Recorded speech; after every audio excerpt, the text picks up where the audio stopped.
with immediate effect, this following serious allegations made by KwaZulu-Natal Police Commissioner Nhlanhla Mkhwanazi. Also, military intelligence in the DRC are investigating possible involvement of army officers in an alleged coup plot. Those stories and more coming up in this first hour of Rise and Shine. We are together until 9 this morning.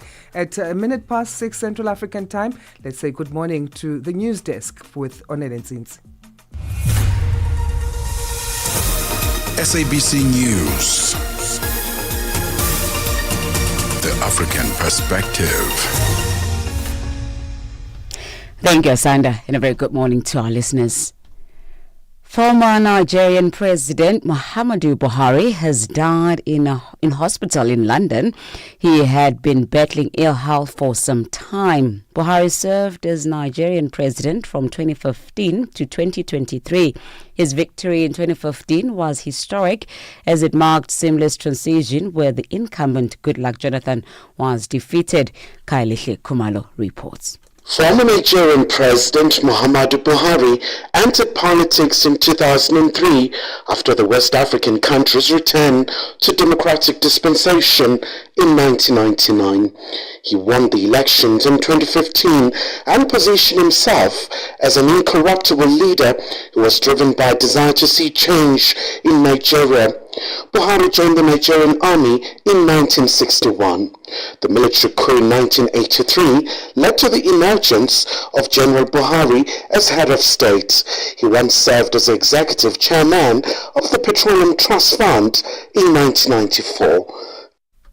South Africa's President Cyril Ramaphosa has placed Police Minister Senzo Mchunu on leave of absence with immediate effect. Ramaphosa addressed the nation following allegations by the KwaZulu-Natal Commissioner of Police Nhlanhla Mkhwanazi that criminal syndicates have infiltrated the country's criminal justice system. Mkhwanazi accused the Police Minister Senzo Mchunu of being in constant communication with an associate who is linked to a criminal syndicate.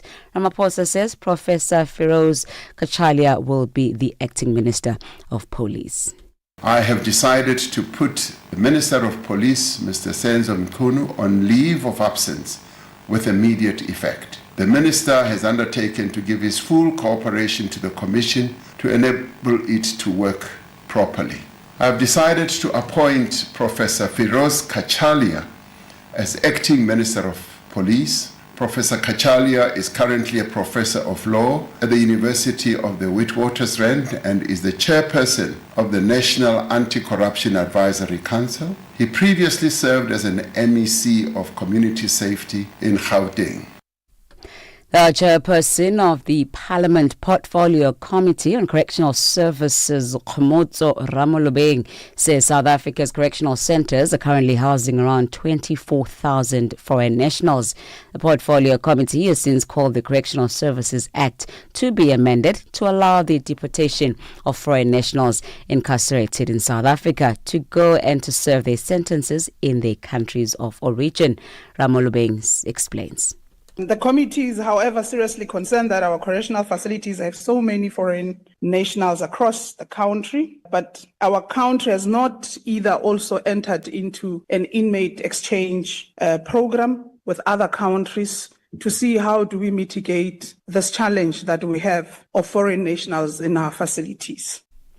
The Electoral Commission in South Africa has confirmed the rejection of the Islamic State of Africa's application to register as a political party. Chief Electoral Officer Saima Mabulo has cited 3 reasons for the decision. First, over 200 objections were received with concern that the party's constitution promotes Sharia-based policies that conflict with South Africa's secular values. Second, the party failed to submit the required 300 supporting signatures from registered voters. And third, the party did not create sufficient public awareness, publishing its notice in the newspaper with limited circulation. The Islamic State of Africa has 30 days to appeal the Electoral Commission's decision. Lastly, intense fighting has been raging in the Sudanese city of Al Fashir, where the army is trying to back up the paramilitary offensive. The rapid support forces took part of the city in only areas outside their control in the Darfur region last Friday. The BBC's Julian Bedford. For weeks, the UN has been trying to broker a ceasefire in Darfur in a bid to get aid into a region where famine has taken hold. It's failed, and now the fighting has escalated. First, the paramilitary RSF began shelling the city before, on Friday, attacking from the south and west. They claim to have seized positions including a police headquarters and the main livestock market. On Saturday, the army counterattacked. The civilian population is again bearing the brunt of the conflict, not only from the shelling, but from the acute shortages of food, water and medicine. Channel Africa News, I'm Onele Nsinsi. SABC News. The African Perspective.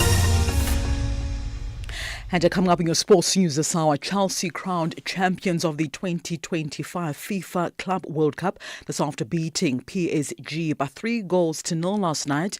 And Yannick Sinner beats Carlos Alcaraz to win his first ever Wimbledon title. Details of these and other stories coming up at the bottom of the hour.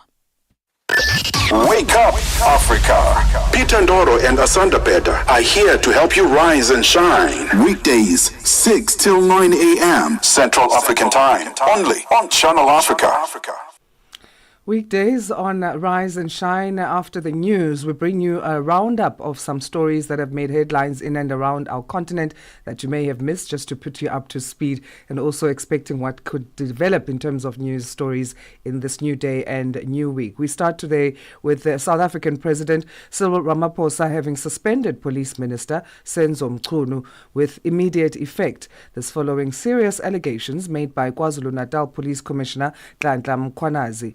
Mkhwanazi claims Mchunu colluded with criminal syndicates and interfered with police investigations. In response, Ramaphosa has launched a commission of inquiry to probe these accusations. The president addressed the nation on Sunday from the Union buildings. To address these allegations and the implications of these allegations, I'm establishing a judicial commission of inquiry that will be chaired by Acting Deputy Chief Justice Mbuyisile Madlanga. The commission will investigate allegations relating to the infiltration of law enforcement, intelligence, and associated institutions within the criminal justice system by criminal syndicates. In order for the commission to execute its functions effectively, I have decided to put the Minister of Police, Mr. Senzo Mchunu, on leave of absence with immediate effect. I have decided to appoint Professor Firoz Kachalia as Acting Minister of Police. Military intelligence in the Democratic Republic of the Congo is investigating possible involvement of army officers in an alleged coup plot. This follows the recent arrest of former Army Chief Lieutenant General Christian Chiwewe and several senior officers in Kinshasa. Chris Ochamringa reports from the capital. The arrest of the former DRC Army Chief Lieutenant General Christian Chiwewe has taken many Congolese by surprise. A security analyst says he was arrested on suspicion of plotting to overthrow the government. Investigations are reported to be ongoing to find his alleged accomplices. The DRC government has not yet released any official communication about his arrest. Lieutenant Christian Chiwewe was a former commander of an elite unit in charge of President Felix Tshisekedi's security. He was promoted to become the Army Chief of Staff in 2022. He is also a pastor who once swore never to betray President Tshisekedi during a sermon at his church. Many senior army officers in the DRC rose through the ranks during the tenure of former President Joseph Kabila. The former leader fell out with his successor, President Tshisekedi, and recently visited areas held by the M23 rebels in eastern DRC. His visit was widely seen as an endorsement of the rebel group. Sudanese pharmacist Kamal Barir Mohamed Musa is among dozens of migrants sheltering on the floor of an exhibition hall in Agia, Crete, after fleeing Sudan. He says medical workers like him were being persecuted. Christy Kilburn reports. Musa says he paid $5,000 for him and his wife, also a pharmacist, to reach Greece. Right now, I am searching about the peace and safety. Amid the surge in arrivals, Greek lawmakers voted on Friday to temporarily stop processing asylum requests from migrants arriving from North Africa by sea. Rights groups and opposition parties have called the ban illegal and accused Greece of forcefully turning back asylum seekers on its sea and land borders. The government denies wrongdoing. The law halts asylum processing for at least 3 months and allows authorities to quickly repatriate migrants without any prior identification process. Over to the U.S. now, where the president there's Donald Trump's planned 30% tariff on South African exports targets white farmers he has supported. Citing false persecution claims, Trump cut aid and invited Afrikaners to the U.S. The tariffs, announced a week ago, end duty-free access for key exports like citrus and wine, threatening a $100 million market and mainly white-owned farmland. Christian Moten is a sixth-generation farmer in Western Cape Province's citrus heartland.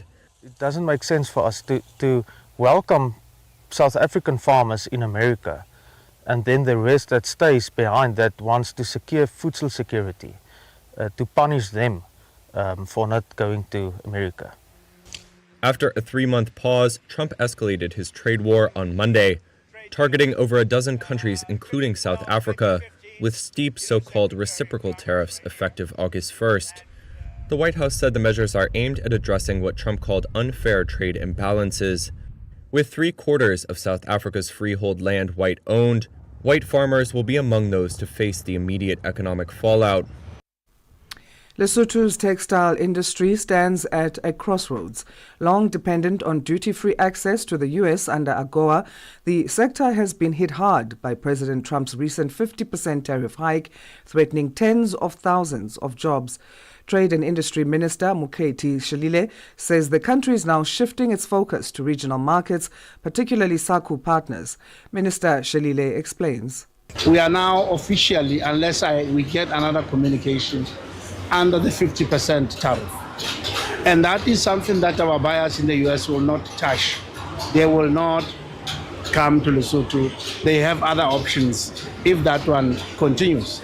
We have 12,000 people that are going to be directly affected or are being directly affected now because they don't have work at the moment as we speak. And then 40,000 again. And for a country with a population of slightly over 2 million, you can make the math and understand that it's quite a huge number of people to be unemployed. As Africa prepares to host its first ever G20 summit, blockchain is emerging as a key driver of inclusive and sustainable economic growth. The newly released Africa Blockchain Report 2024 unpacks the continent's most impactful blockchain investment and innovation trends, shifting focus from hype to real-world value. Kahiseng Ralipedi, stablecoin digital product manager at Absa CIB, explains. We think that it will enable the democratization of finance, right? Yeah. So you're having systems and players like blockchain technologies describe or at least build use cases pertaining to things like tokenization, which is the idea that you can fractionalize things like equities and stocks. So imagine a world in which you don't have to buy a stock because you might not have that initial capital, right? So now you can buy fractionalized amounts of that. So now you can buy a decimal point, basis point of a specific stock or an equity or commodity or anything that you really like. So that's one of the ways. The second one that we think is going to be a really novel way in which people are going to really benefit from the underlying technology is through credit facilitation. So you're seeing a lot of blockchain companies enable credit and capital distribution in ways that otherwise wouldn't have been able to do so. And that's how we come to the end of this Monday, the 14th of July's edition of the Africa Roundup. Coming up, we'll get more analysis from our resident analyst in terms of those stories making headlines throughout the weekend. New day, new stories. Start your morning right with Rise and Shine on Channel Africa. Right, so let's get into the roundup wrap for today. We invite our resident analyst, Mighty Jamie, to talk to us about some of the stories highlighted earlier, as well as throw forward to the week ahead. Good morning, Jamie. How are you this Monday? Morning to you and morning to the viewers and listeners. I'm good. I hope the weekend was good. I think we had a bit warmer weather this time around, as far as It was Joburg is concerned, it was at more least. forgiving. Yeah. It was more forgiving. It was a busy weekend because of the announcement by the South African president, the soccer, a variety of things that are going on. But aside from that, at least the weather was forgiving. Yeah, at least. Let's start, though, with Cameroon today. A 92-year-old president of Cameroon, Paul Biya, wants to run for another term in the 12th October elections. What do you make of this story? This is just a bizarre story in the sense that a lot of people haven't even seen him on the ground for years.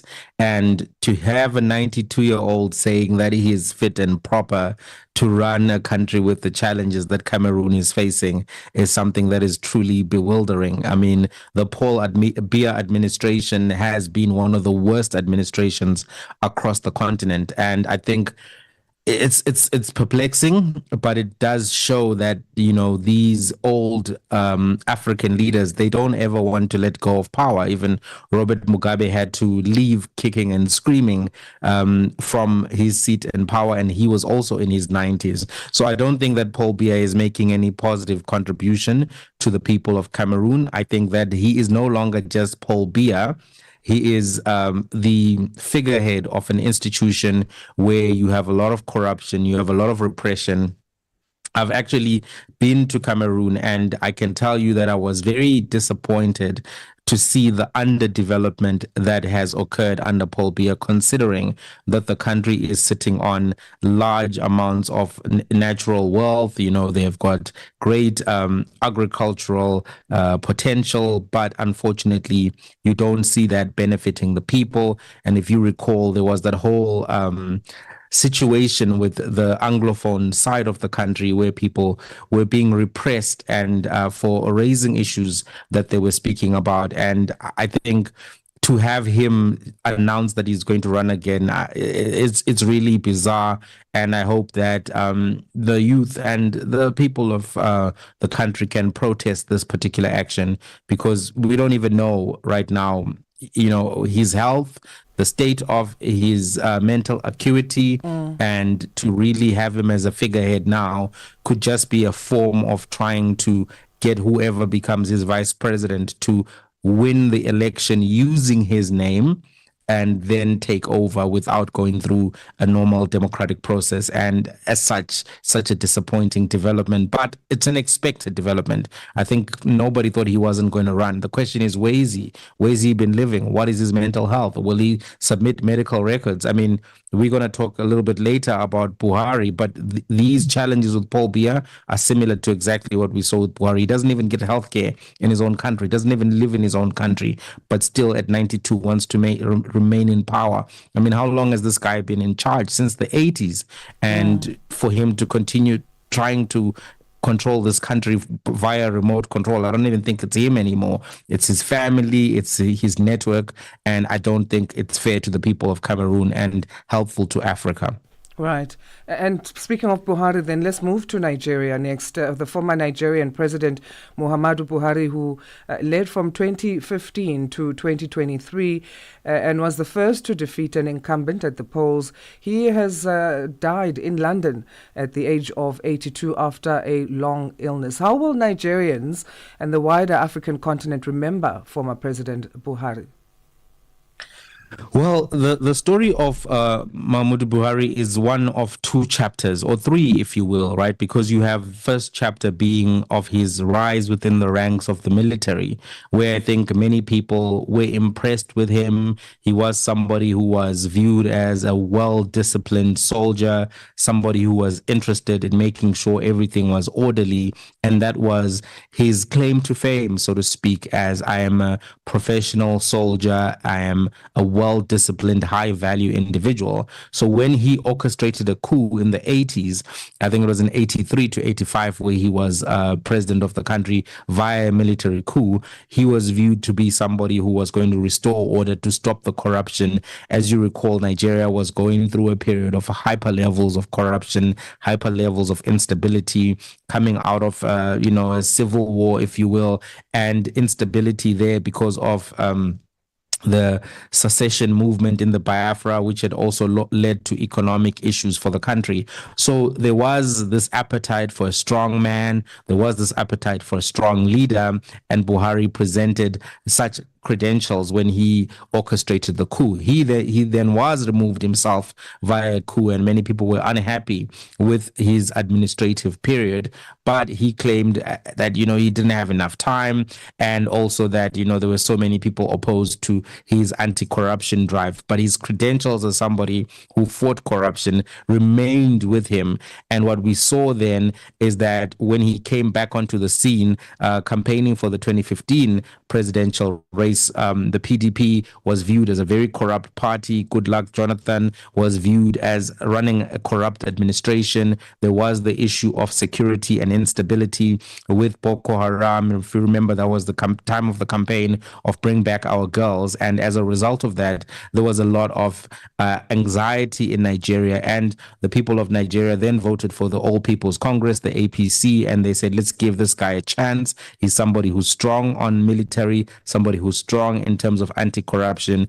And that was the basis upon which he won the election. And when he did win the election, this was now being his third chapter, we then saw the criticisms beginning to arise around, there was some progress dealing with Boko Haram. The girls did come back. However, there were issues with the Fulani herdsmen and issues with militarization of the Fulani herdsmen, issues which continue to exist up until now. The issues of Boko Haram continue to exist until now, although not at the same scale as when Buhari came in to power. However, the issues of corruption, the issues of economic mismanagement have continued to plague Nigeria and Nigerians, and Buhari is not viewed as somebody who was effective at reducing corruption. In fact, one of the biggest challenges that he had throughout is that his economic thinking and his macroeconomic policies were never fully fleshed out, and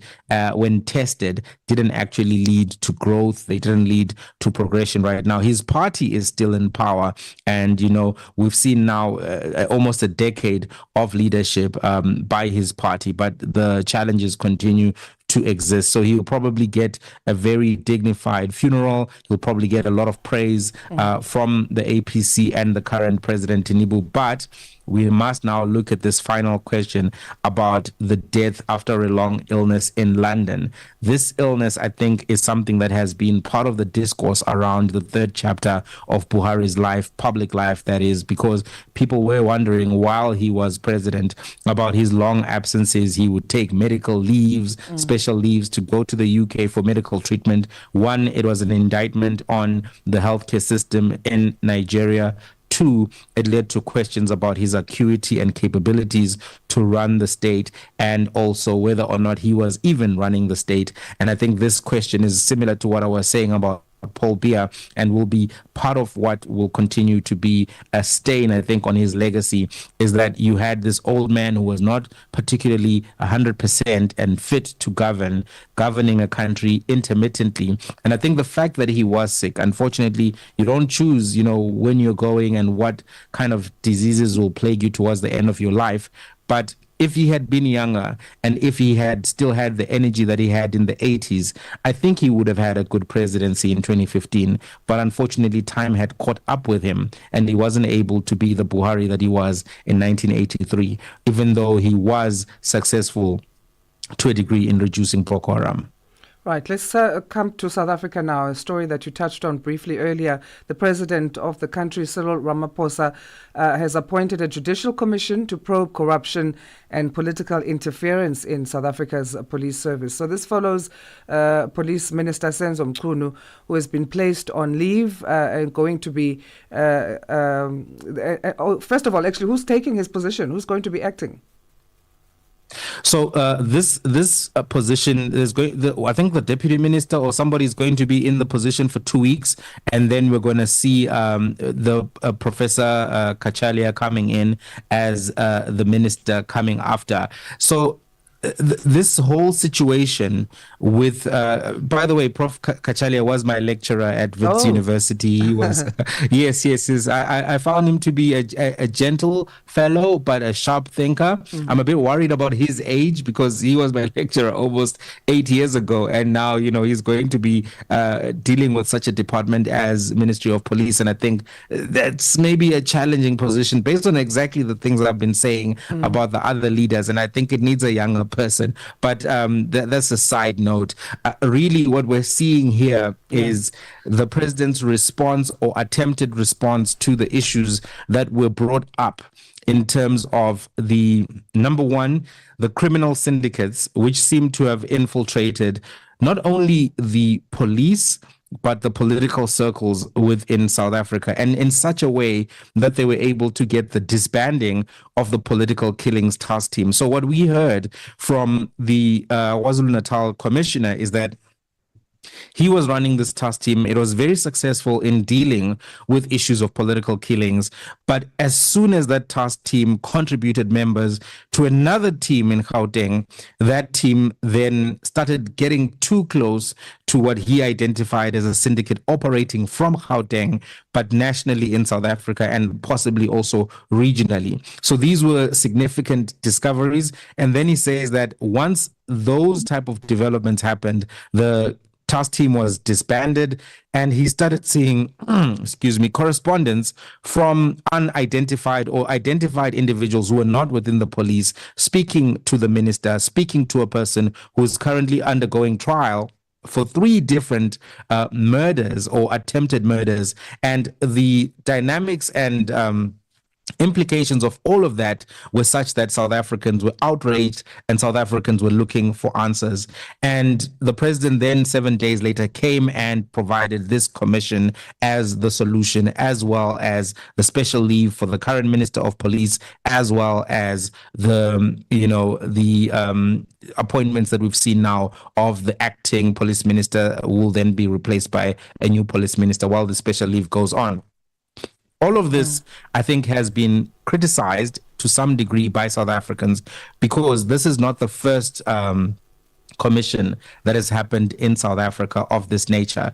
And people were mindful of the Zondo Commission, which was not dealing with similar issues, but was dealing of issues of corruption in the police, but was dealing with fraud in the public service and how, the state has been captured. And that commission took 3 years. This one is supposed to take a shorter period of time.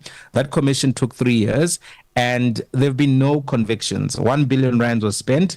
No convictions, no major prosecutions. So people are skeptical of another commission, especially coming out of the Zondo Commission, to say, will there be consequences? Will there be accountability? And also, some of the police officers, senior police officers who were implicated by the general, continue to be on duty and in service, and one of them is supposed to be overseeing 100 and something dockets which are dealing with the work of that political killings task team. So if indeed there is information in those dockets, evidence in those dockets, people are now saying, will this actually solve the challenges, and will this not actually continue to be a miscarriage of justice if those dockets do not go to prosecution and convictions, of which General Mkhwanazi was saying that he thinks they were likely to get some convictions from those. So it's a tricky situation within the policing situation in South Africa, and the public is still unpacking all of that.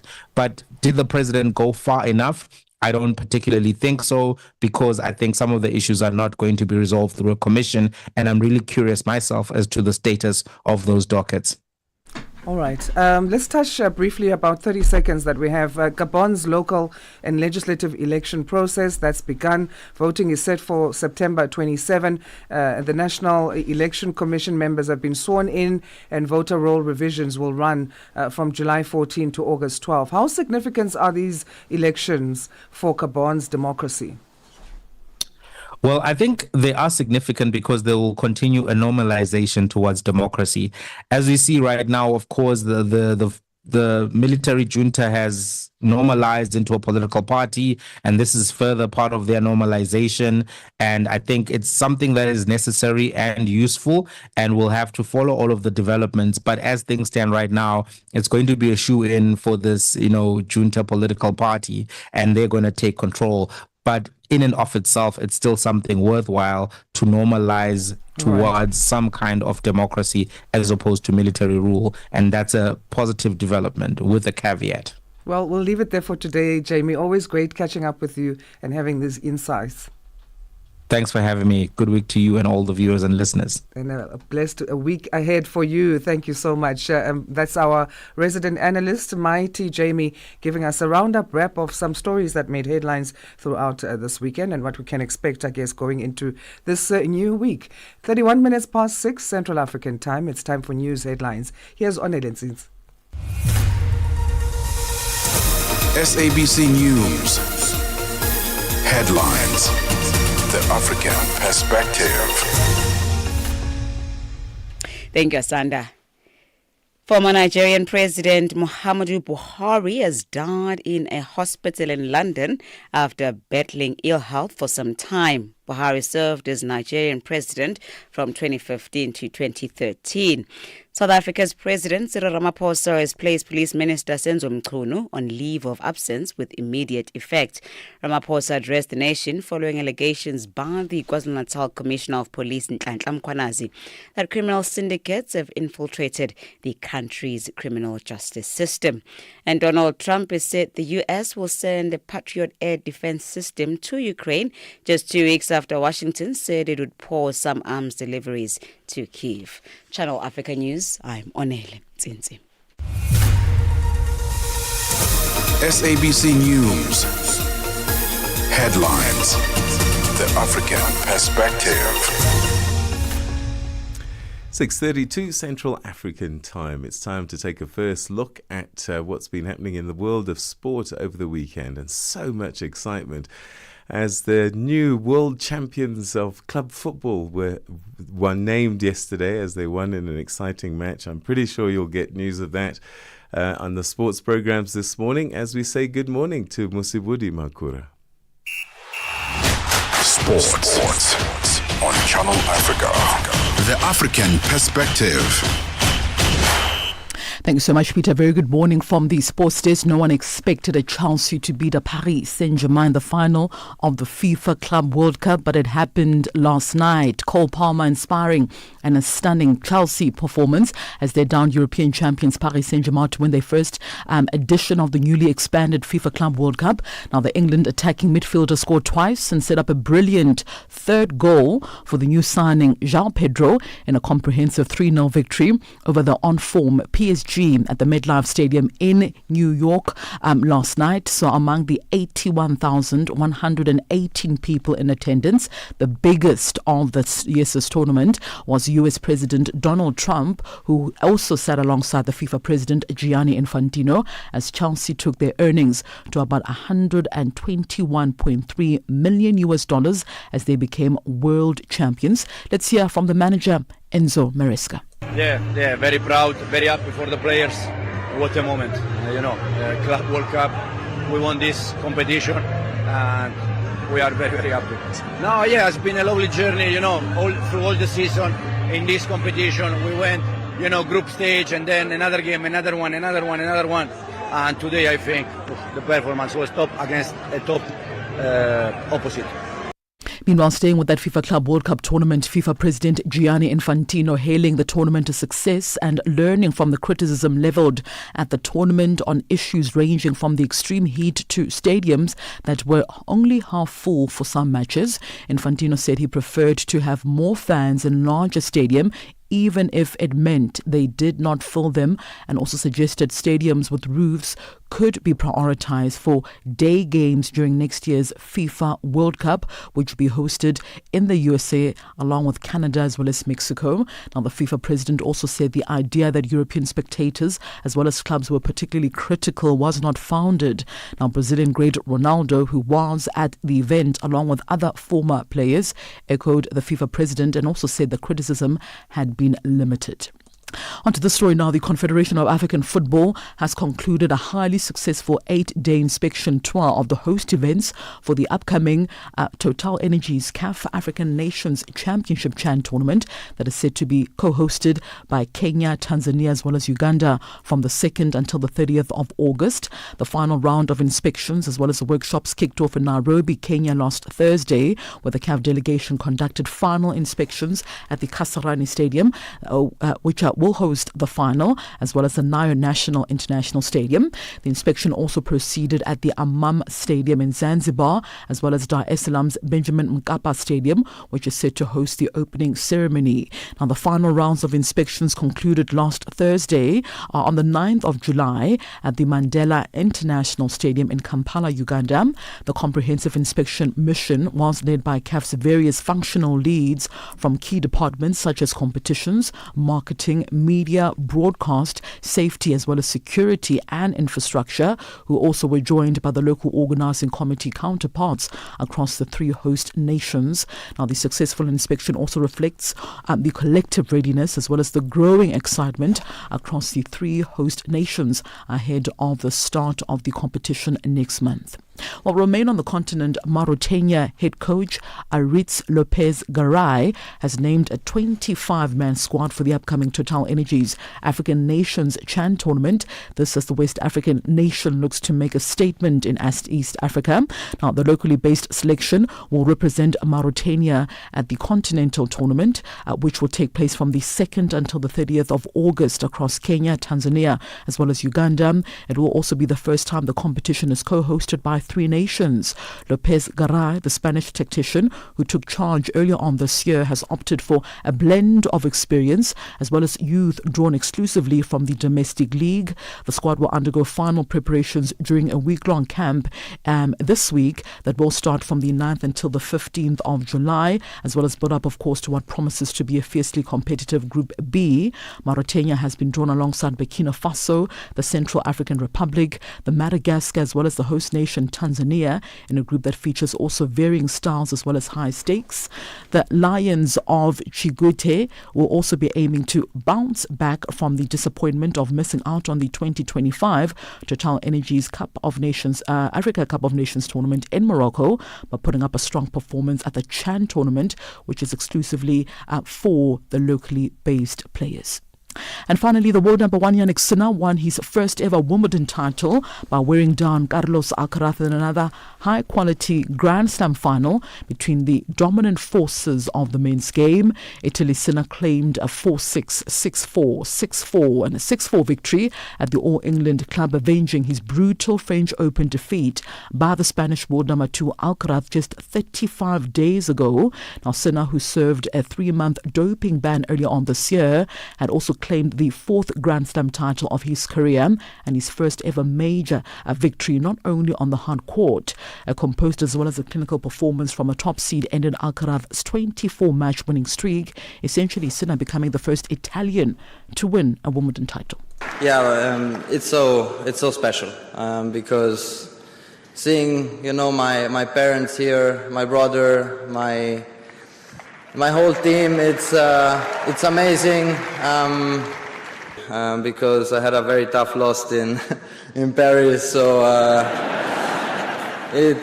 but at the end of the day, it doesn't really matter how you win or you lose. The especially important tournaments, you just have to understand what you did wrong, trying to work on that. That's exactly what we did. We tried to accept the loss and just kept working. And all right, so that concludes your sports news this hour. For any sports stories you'd like to share with us, send us an email to newsroom@channelafrica.co.za or call us on +27 11714 4459. For Channel Africa Sport, I am Musibudi Makura. Sports on Channel Africa. The African Perspective. Annika Longi sur Channel Africa. Nous allons à présent dérouler notre tapis rouge pour accueillir notre personnalité du jour, l'artiste chanteur Sheki Frey, qui est en ligne de Guinée avec nous. Je suis un artiste guinéen un créateur, un styliste. Et je fais un peu ce qui plaît à mes fans. Voilà, c'est un peu ça. On a beaucoup de genres de trucs à faire, mais bon, pour le moment, on est basé un peu sur le rap. D'accord. À quelle période de votre vie avez-vous commencé à vous intéresser à la musique, chez qui? Bon, je crois pas qu'il y ait une période, hein, parce que moi, je suis un mélomane depuis mon petit âge. Annika Longi, tous les dimanches sur Mix Vibration. Start your day right with Channel Africa Breakfast. That smells delicious. Live, 5 days a week. Let's check in with the world of business now as we say good morning to Buntle Headbush. She's got our economics news. Business news on Channel Africa. The African perspective. Thank you, Asanda, and a very good morning to our listeners this morning. Our top story this Monday morning, Australian diversified miner South 32 has flagged an impairment to its Mozal aluminium smelter in Mozambique. The company says its production is under review because it has not been able to secure affordable power prices after March 2026. South 32 says it's been in talks for 6 years with hydroelectric power supplier Hidroelectrica de Cahora Bassa, which is majority owned by the Mozambique government, about a power tariff which is due to expire in March 2026. It says because of the uncertainty regarding future electricity supply, production guidance for the company's 2026 financial year is under review. Small-scale fishers in South Africa's Western Cape province are expected to hold peaceful marches in the Langebaan area on the Cape West Coast today in ongoing efforts to highlight their plight. They say the issues include the recognition of bona fide traditional fishers, the support of local fisher families with economic upliftment, and an end to corruption and exclusion in the allocation of fishing rights. Chief of West Coast Chokwa Tribe, Carmen Rogers, says the aim is for their voices to be heard by the Fisheries Department. We are only here to support the fishermen in their cry for government. I mean, this is part of our culture, and the culture is busy dying out because of the quota system, all the red tape. People are struggling, and this is the only livelihood that they know. And yeah, so we came together as a community, all activists. We all invited political parties, organizations. Everybody's welcome to come and join in the fight for the minister to give our fisher community a hearing. South Africa's Gauteng Economic Development MEC Lebogang Maile says the province is still grappling with challenges that stem from the 2021 July unrest. This week marks the 4th anniversary of the deadly riots which began in KwaZulu-Natal and spread to Gauteng, claiming more than 350 lives. The unrest followed the arrest of former President Jacob Zuma for contempt of court and led to widespread looting, the destruction of malls and informal businesses, and the loss of thousands of jobs. Maile says the scale and intensity of the unrest took many by surprise and left lasting damage to the provincial economy. The July unrest was one of the most difficult periods in our province and in our country, and it had a devastating impact which is long-lasting, and we can see some of the remnants of that economy today. And what happened in that period should never be allowed to be repeated, because I don't think we will recover as a country. Colombia's Cano Limon Coveñas oil pipeline has been bombed by unknown actors. The pipeline's operator, Kennet, a subsidiary of state-owned oil company Ecopetrol, says the bombing has prompted the suspension of pumping between oil fields in the country's northeast and the Caribbean coast, where the oil is exported. The attack occurred in a rural area of Saravina in the region of Arauca. Kennet says there were no injuries or deaths reported. The Cano Limon Coveñas pipeline, which can transport up to 210,000 barrels of oil per day and runs along Colombia's northern border with Venezuela, is frequently the target of attacks. The President of the European Commission has warned that consumers and businesses from both sides of the Atlantic will be hurt by new tariffs on EU exports announced by US President Donald Trump. Europe, along with Mexico, are the latest targets of Trump, who in 1 week has announced higher duties on 25 countries he believes are exploiting the United States. Both the EU and Mexico said they would continue trade talks until the August 1st deadline. The BBC's Will Grant has the details. So far, the Mexican president, Claudia Sheinbaum, has managed to avoid the imposition of the 30% tariffs on Mexican goods and having to impose one of her own in return. On each occasion, the two sides have reached an agreement just before a deadline imposed by the US president. This time, President Trump has again linked the tariffs to the security situation in Mexico, which, he said, was turning North America into what he called a narco-trafficking playground. President Sheinbaum's handling of the situation has brought her praise at home for avoiding outright conflict, while still maintaining a firm line on issues of national sovereignty. And now for a look at our indicators this morning, $1 in Nigeria is trading at 1,527 naira. In Botswana, it's 13 pula 20. Kenya, the dollar is trading at 128 shillings 72. And in Zambia, it's 23 kwacha 14. Moving to the BRICS countries, $1 in Brazil is trading at 5 rial 55. Russia, 77 rubles 94. In India, it's 85 rupees 82. China, 7 yuan 16, and South Africa, $1 is trading at 17 rand 93 cents. $1 is trading at 74 pence to the British pound and 85 to the euro. Looking at commodities, gold is trading at $3,358 and platinum at $1,442 per ounce, while the price of Brent crude oil is at $70.50 a barrel at this hour. And those are your business news. I'll be back with more in the next hour. For any business stories you'd like to share with us, please send an email to newsroom@channelafrica.co.za or call us on +27 11 714 4459. For Channel Africa Business, I am Buntle Headbush.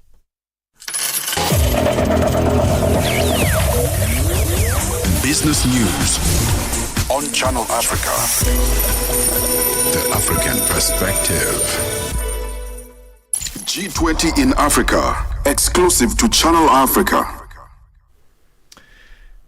Let's take a look at our G20 fact for today. Did you know that South Africa has proposed the establishment of a cost of capital commission during its G20 presidency? Now, this commission will deliver a comprehensive expert review on the issues impacting the cost of capital for developing economies, which could help address future debt sustainability issues and related fiscal space challenges. And that's our G20 fact for the day. G20 in Africa, exclusive to Channel Africa, championing Africa through solidarity, equality, and sustainability. The South African Broadcasting Corporation, SABC Sport, brings you Chasing the Sun, a powerful 5-part documentary series about the country's national rugby team, the Springboks, telling the rousing tale of their path to redemption and ultimate World Cup glory in 2019. Starting 13 July at 7:30 p.m. Central African Time on SABC2, tune in every Sunday for the highs, the heartache, and the heroes that made rugby history. Stream each chapter on SABC Plus, anytime, anywhere, no subscriptions needed. Don't miss Chasing the Sun this Sunday at 7:30 p.m. Central African Time on SABC2. Be there when history shines. From Cape to Cairo, Dakar to Dar es Salaam, rise and shine with Peter Ndoro and Asanda Beda on Channel Africa. South Africa's President Cyril Ramaphosa has described the late former Deputy President David Mabuza as a humble, strategic leader devoted to unity and service to the people. Speaking at Mabuza's funeral in Mpumalanga province on Saturday, Ramaphosa praised Mabuza's deep connection to ordinary South Africans, his passion for education, and his unwavering commitment to improving the lives of rural communities. Channel Africa's reporter Michael Mbewe attended the funeral and sent us this report. Hundreds of mourners, led by South Africa's President Cyril Ramaphosa, gathered at Hoskul Bevelam in Mbombela, Mpumalanga province, to honor and pay their last respects to late former Deputy President David Mabuza, who passed on the 3rd of July 2025 at the age of 64. Delivering his eulogy, South Africa's President Cyril Ramaphosa described Mabuza as a grounded man despite privileges. In all his roles, DD was often described as strategic, enigmatic, and fiercely loyal to the cause of stability and unity. Yet, despite his stature, he was forever humble. His own humble beginnings infused him with a mission to uplift our people. He was most happy when he was amongst the people, and he was a person who never isolated himself from the people of our country, and he never lost his common touch. He said Mabuza led not through pomp and ceremony, but by being on the ground, listening and acting. He was not a man for pomp and ceremony of high office. He preferred to be on the ground with the masses of our people, listening to their concerns and working to improve their lives. Over the past days, we have heard from a number of young people of Mpumalanga who have described him as a father of the community who helped to bring development to many rural parts of this province. He was a man of sharp intellect. He was a person who was very pragmatic, and he had a deep resolve in what he did. To some, he was the cat with 9 lives, resilient in the face of political storms. A former teacher by profession, Mabuza's passion for education went beyond the classroom. That reports there by Michael Mbewe at the funeral of the former President David Mabuza. Now, South Africa's President Cyril Ramaphosa has established a judicial commission of inquiry following allegations made by the KwaZulu-Natal Provincial Police Commissioner Nhlanhla Mkhwanazi. Lieutenant General Mkhwanazi made explosive allegations against Police Minister Senzo Mchunu, accusing him of corrupt activities with notorious individuals and derailing investigations into political killings. President Ramaphosa has since put the minister on special leave. The commission will investigate allegations relating to the infiltration of law enforcement, intelligence, and associated institutions within the criminal justice system by criminal syndicates. Well, to make sense of all of this, we now speak to Advocate Paul Hoffman, who's the Director of Accountability Now, an Institute for Accountability in Southern Africa. Advocate, thanks so much indeed for joining us, and welcome to the program. Thank you, Peter, and thanks for the invitation. Good morning to your listeners. Let's start by getting your reaction to the President's address last night and the placing of Minister Mchunu on special leave. Yes, well, certainly the announcement of a commission of inquiry is not the appropriate way in which to deal with the problem that is highlighted by General Mkhwanazi's media conference the Sunday before last. The president is not addressing the causes of the complaints raised by the general.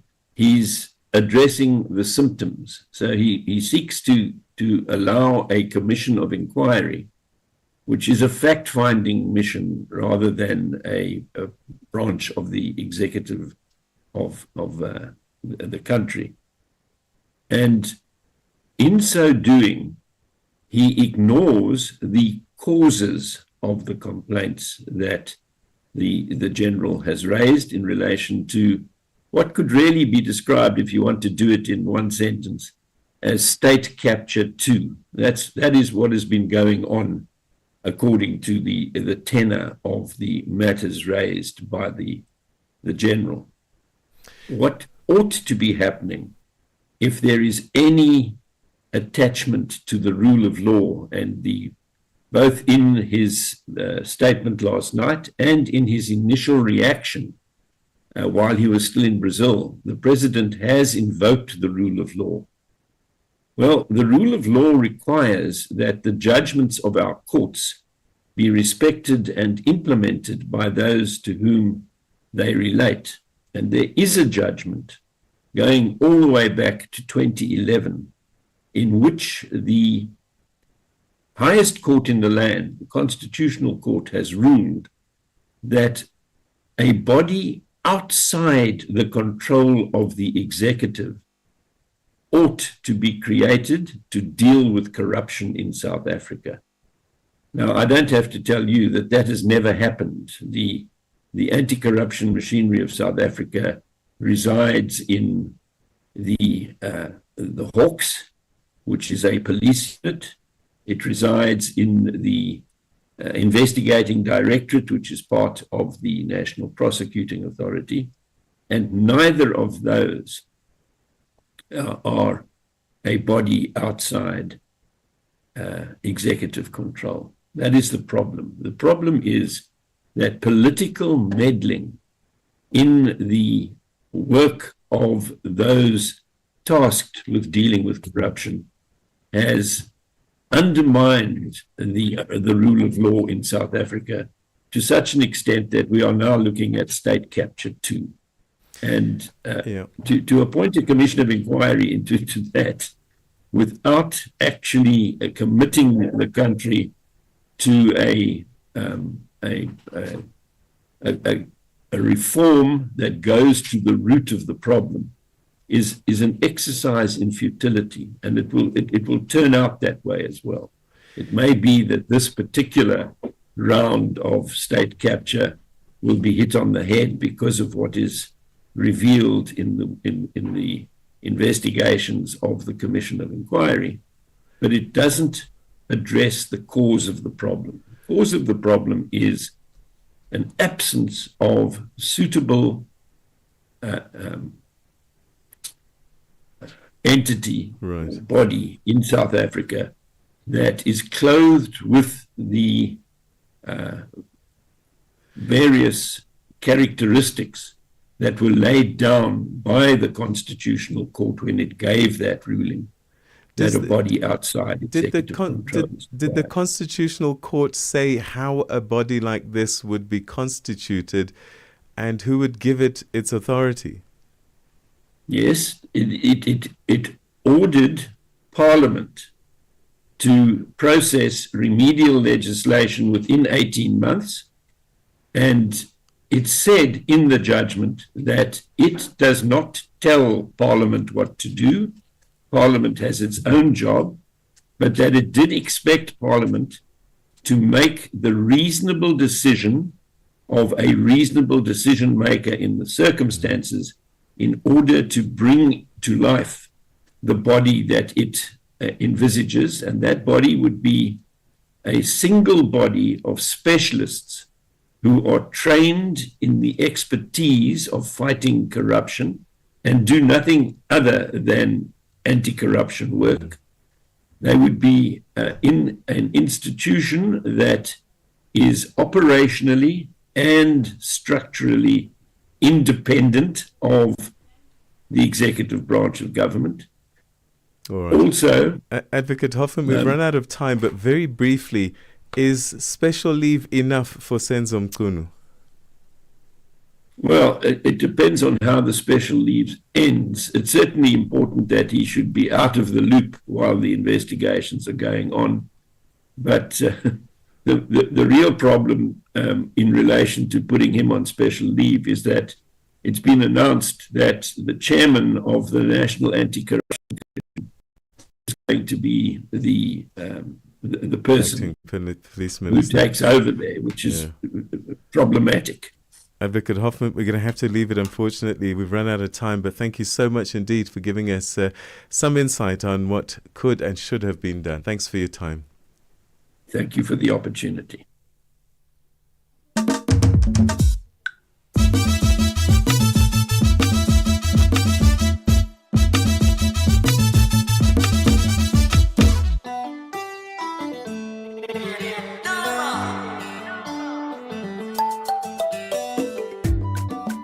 7 o'clock Central African time it is. A very good morning to you if you've just joined us on Africa Rise and Shine.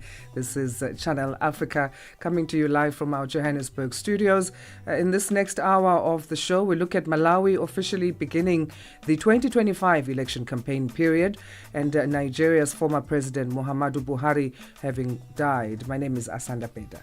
And I'm Peter Ndoro. Thanks very much indeed for tuning in. As Asanda was saying, second hour of the programme, streaming live on www.channelafrica.co.za. And don't forget, you can also catch us on your mobile app. SABC Plus is what you need to look forward. And we're also streaming live on our social media platforms, especially on YouTube right now. So tune in. Let's begin with the news. Here's Onele Nsinsi. SABC News. The African Perspective. Thank you, Peter. Former Nigerian President Muhammadu Buhari has died at a hospital in London after battling ill health for some time. Buhari served as Nigerian president from 2015 to 2023.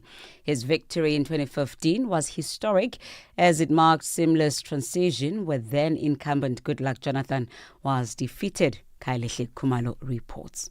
Former Nigerian President Muhammadu Buhari entered politics in 2003 after the West African country's return to democratic dispensation in 1999. He won the elections in 2015 and positioned himself as an incorruptible leader who was driven by a desire to see change in Nigeria. Buhari joined the Nigerian army in 1961. The military coup in 1983 led to the emergence of General Buhari as head of state. He once served as executive chairman of the Petroleum Trust Fund in 1994. South Africa's President Cyril Ramaphosa has placed Police Minister Senzo Mchunu on leave of absence with immediate effect. Ramaphosa addressed the nation following allegations by the KwaZulu-Natal Commissioner of Police, Nhlanhla Mkhwanazi, that criminal syndicates have infiltrated the country's criminal justice system. Mkhwanazi accused the Police Minister Senzo Mchunu of being in constant communication with an associate who is linked to a criminal syndicate. Ramaphosa says Professor Feroz Kachalia will be the acting Minister of Police. I have decided to put the Minister of Police, Mr. Senzo Mchunu, on leave of absence with immediate effect. The Minister has undertaken to give his full cooperation to the Commission to enable it to work properly. I have decided to appoint Professor Feroz Kachalia as acting Minister of Police. Professor Kachalia is currently a professor of law at the University of the Witwatersrand and is the chairperson of the National Anti-Corruption Advisory Council. He previously served as an MEC of Community Safety in Gauteng. The High Court in Gqeberha in South Africa's Eastern Cape Province will today hear the first part of the state's appeal process regarding the acquittal of Nigerian televangelist Timothy Omodoso and two others. In April, Judge Imaskuman found that the state did not prove beyond reasonable doubt that the three had committed crimes related to human trafficking and rape. National Prosecuting Authority spokesperson Mthunzi Mahaka says the state sent a request for clarification of actual findings. This is the only mechanism in which the state can appeal an acquittal judgment in South African law. We take the view that it will be appropriate and in order for the Honorable Judge to provide such clarification before the state can identify and request her to reserve those questions of law. The chairperson of the Parliament Portfolio Committee on Correctional Services, Khomotso Ramolubeng, says South Africa's correctional centres are currently housing around 24,000 foreign nationals. The Portfolio Committee has since called for a Correctional Services Act to be amended to allow the deportation of the foreign nationals incarcerated in the country to go and serve their sentences in their countries of origin. Ramolubeng says this is concerning. The committee is, however, seriously concerned that our correctional facilities have so many foreign nationals across the country, but our country has not either also entered into an inmate exchange program with other countries to see how do we mitigate this challenge that we have of foreign nationals in our facilities. Lastly, Donald Trump says the U.S. will send Patriot air defense systems to Ukraine. This just 2 weeks after Washington said it would pause some arms deliveries to Kyiv. The U.S. president says the missiles are necessary to defend Ukraine. Trump also says that he will make a major statement on Russia today as he arrives at a joint base Andrews in Maryland. Reporters asked him whether he'd consider imposing sanctions on Moscow. We're going to see what we will see tomorrow, okay? As you know, Europe has announced sanctions, but I am very disappointed with President Putin. I thought he was somebody that meant what he said, and he'll talk so beautifully, and then he'll bomb people at night. We don't like that. For any news stories you'd like to share with us, please send us an email to newsroom@channelafrica.co.za or call us at +27 11 714 4459. Channel Africa News, I am Onele Ntsinzi. SABC News. The African Perspective. And then coming up in your sports news, Asawa, Nigeria as well as Algeria secure quarter-final places at the ongoing Women's Africa Cup of Nations tournament. And Yannick Sinner becomes the first Italian to win a Wimbledon title. With details of these and other stories coming up at 7:30. Start your day informed, inspired, and entertained. Asanda and Peter bring you Rise and Shine. Weekdays, 6 till 9 a.m. Central African Time. Malawi officially begins the 2025 election campaign period this morning with a launch event at the Bingu International Convention Center in Lilongwe. The campaign runs under the theme Promoting Democratic Leadership Through Your Vote, emphasizing the power of informed voter participation. Joining us now to discuss the launch, the media's role, and how the Malawi Electoral Commission, or MEC, plans to engage voters nationwide, especially in rural areas, is Sangwani Mwafulirwa, Director of Media and Public Relations at the Commission. Sangwani, thank you for joining us. How are you this morning? I'm good, and my pleasure to be here. Thanks for making time. What's the main objective of today's launch, the campaign launch, and why the theme Promoting Democratic Leadership Through Your Vote? Well, there are 2 or 3 things that have to be considered. One, it's what the law provides. The law provides for 60 days for the campaign, and then it should terminate 48 hours to pause. So if you count the days backwards from the 16th of September, you find that the 60 days for the official campaign period start today. So the Commission decided that we shouldn't just go into the campaign period without engaging with our stakeholders. So we have planned for a launch of the official campaign period under the theme that you have mentioned. I should mention that that theme has been our theme for the entire electoral cycle, which we are in now. And to this meeting, we have brought all the stakeholders. We got about 24 political parties and about 5 independent presidential aspirants. We have brought civil society, development partners, government departments and the ministries, and also the media. The purpose is to bring all the stakeholders together and give them a message from the Commission, which they are going to take to all the corners of the country where they will be going.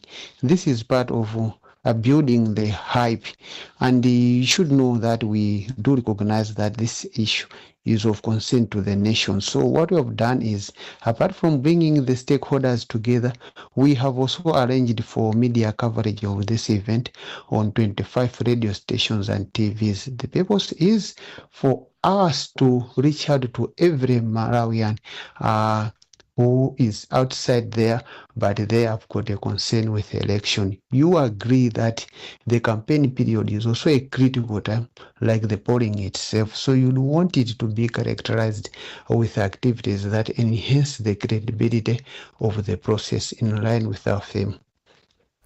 How is the MEC, or the Malawian Electoral Commission, ensuring rural and remote communities are equally informed and engaged in the process? You mentioned a partnership with or a working relationship with media outlets, especially radio platforms.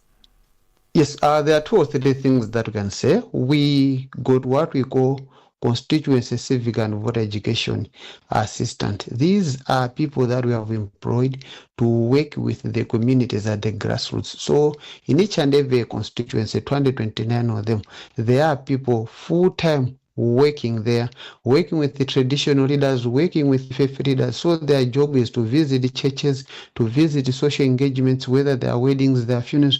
They go there to teach the masses. Apart from that, we always organize outreach meetings. We go to the communities with loud hearers. And on top of that, we also work hand in hand with the community radio stations. The beautiful thing about community radio stations is that they speak the language of the people. So when we are targeting a community, we use the radio and we use the language that is dominant in that area so that we share the gospel of elections in the language of the people. What are the key campaign rules and expectations that have been set out by the MEC for candidates and parties during this period? Well, I should mention that for the first time, we have a code of conduct on doing campaign, which has been gazetted as a regulation. Now, being a regulation, it means it's enforceable.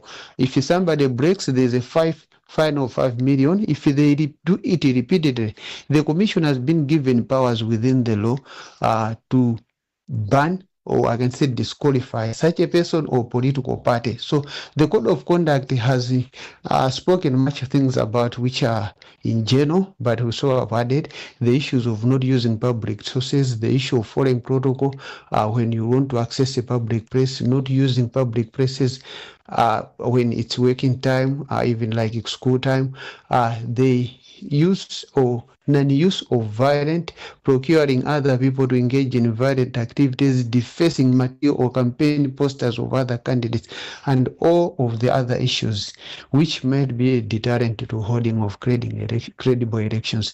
They have been classified under the code of conduct as activities which contestants and their parties should not be engaging in. Right. Sangwani, thanks so much again for your time. We'll leave it there for today.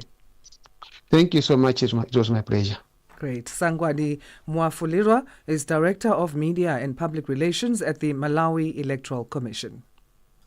From Cape to Cairo, Dakar to Dar es Salaam, rise and shine with Peter Ndoro and Asanda Beda on Channel Africa. Well, as you've been hearing, Malawi's political season is officially underway. The country's electoral commission has launched the 2025 campaign period, setting the stage for what's expected to be a very closely watched general election on September the 16th, with a crowded field of 17 presidential contenders, mounting socio-economic pressures and concern over governance and corruption. Voters face a pivotal moment in the country's democratic journey. We're hoping to get on the line a political analyst to unpack what the political climate is like in Malawi at this time. It is a country that's gone through a number of transitions over time. Many will remember, and some are still old enough to remember, the first administration of Dr. Hastings Kamuzu Banda, who was embraced with love and warmth at the beginning of his reign, but in the end, he became quite a firm-hand dictator, and over time, the country has gone through several transitions. So let's find out what the current climate is like in Malawi at this time. And we've got Dr. Chaima, who's a political analyst and commentator based in the country. Dr. Chaima, thanks very much indeed for joining us. Welcome to the program. I was just telling our listeners that Malawi has gone through several transitions and I guess political moods over the years since Kamuzu Banda all those many years ago. What is Malawi like now, today, as a democracy with 17 presidential candidates? Well, Malawi gained its independence in 1964, and under the rule of Dr. Hastings Kamuzu Banda as the first president of this nation, that time, I would say that Malawi was not enjoying the democratic system of governance because the Kamuzubanda government was associated with a number of atrocities which targeted most of his opponents. And I would say that people did not have that freedom of expression as we are having today. Nonetheless, I think Kamuzubanda did quite a lot in terms of stabilizing the economy of this country, such that we were experiencing a tremendous growth economically. IMF and the World Bank used to rate Malawi as one of the star performers in this region of Africa. So I think in that manner we are proud. If we looked at issues of food security, Malawi was self-sustainable in food security, and Malawi was called a food basket for Africa because it was able to produce a lot and also export a lot. Not just that, but also as far as domestic revenue is concerned, there was high production and manufacturing of goods, which were also of good quality for export. So issues of foreign currency, which we are suffering now, issues of hunger, which we're experiencing today, we are not there.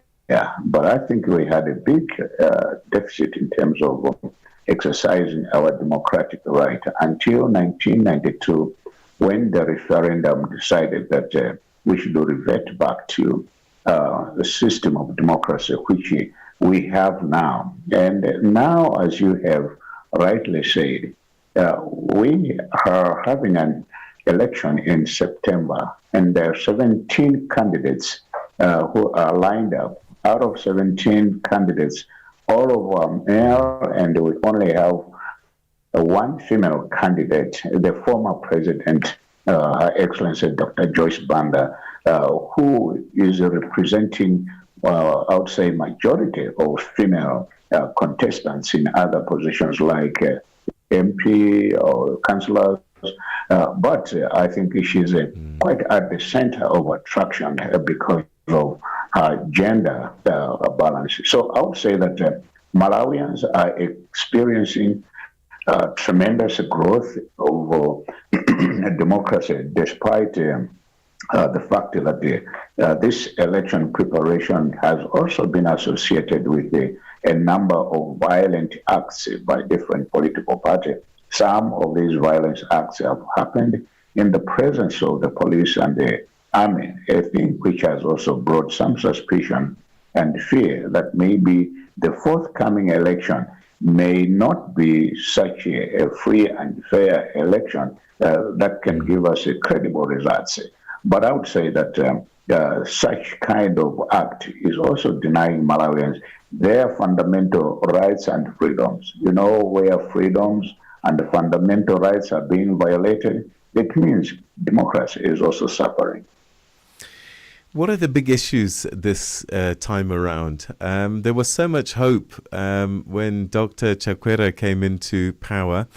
And it seems one gets a sense that a lot of people are a little bit disillusioned and happy, and that corruption, for example, really hasn't been dealt with under his administration. Lots of delays in dealing with some cases. What's your take on what's in the minds of Malawians, most of them, as they go to the polls in September? Malawi, as a nation, expected that Chakwera would leave his talk and walk it. But it seems like all the rhetoric was just a campaign message or a campaign strategy to attract voters and put him into office. Because when he got into power, he first violated the agreements that he made with the alliance partners, such that the alliance started crumbling immediately when he got into power. because he could not fulfill the promises that he made to them. So this has also eroded and corroded his confidence and trust of the people, such that now is the most criticized person in the country. And I should believe that the majority of Malawians have lost hope in him. As we are going closer to September 16 election, I think those people who had hope in him will try to change their mind and vote for somebody who may be probably keep the words and walk the talk as it is. As you said also, this country has failed to curb corruption. As of now, I would say that Chakwera has been shielding his corrupt ministers and other government officials. There are no substantial arrests.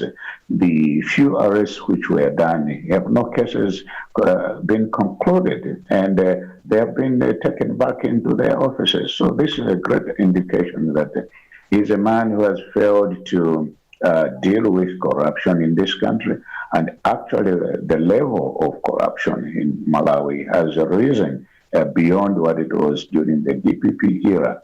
So I would say that Chakwera is a good talker, is a good orator, but is a man who doesn't walk the talk.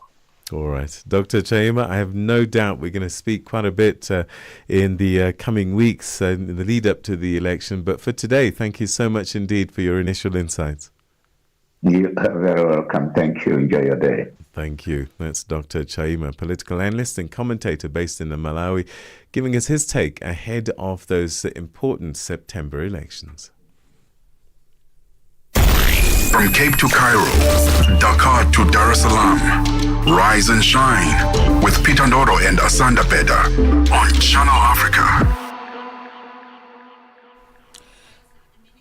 Right, we're going to get more analysis and discussions in terms of the South Africa's President Cyril Ramaphosa having made an announcement that a judicial commission of inquiry into alleged political interference and corruption within South Africa's police service is being launched. The president addressed the nation last night in terms of that move following explosive claims by the police commissioner in the province of KwaZulu-Natal in the country, and Nhlanhla Mkhwanazi, who had made serious allegations and accusations.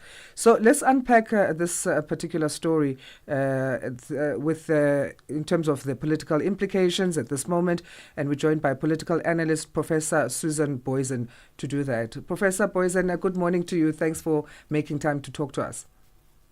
Good morning, Asanda. Good to speak to you. Thank you. What do you make of President Ramaphosa's decision to launch a judicial commission of inquiry? In situations like this, there are a really limited number, type of instruments that are available for action. Commissions of inquiry, the redeployment or firing, dismissal of staff, another option. And the third one, which I regard very seriously, is the voice of the president, giving the impression that this person is in command.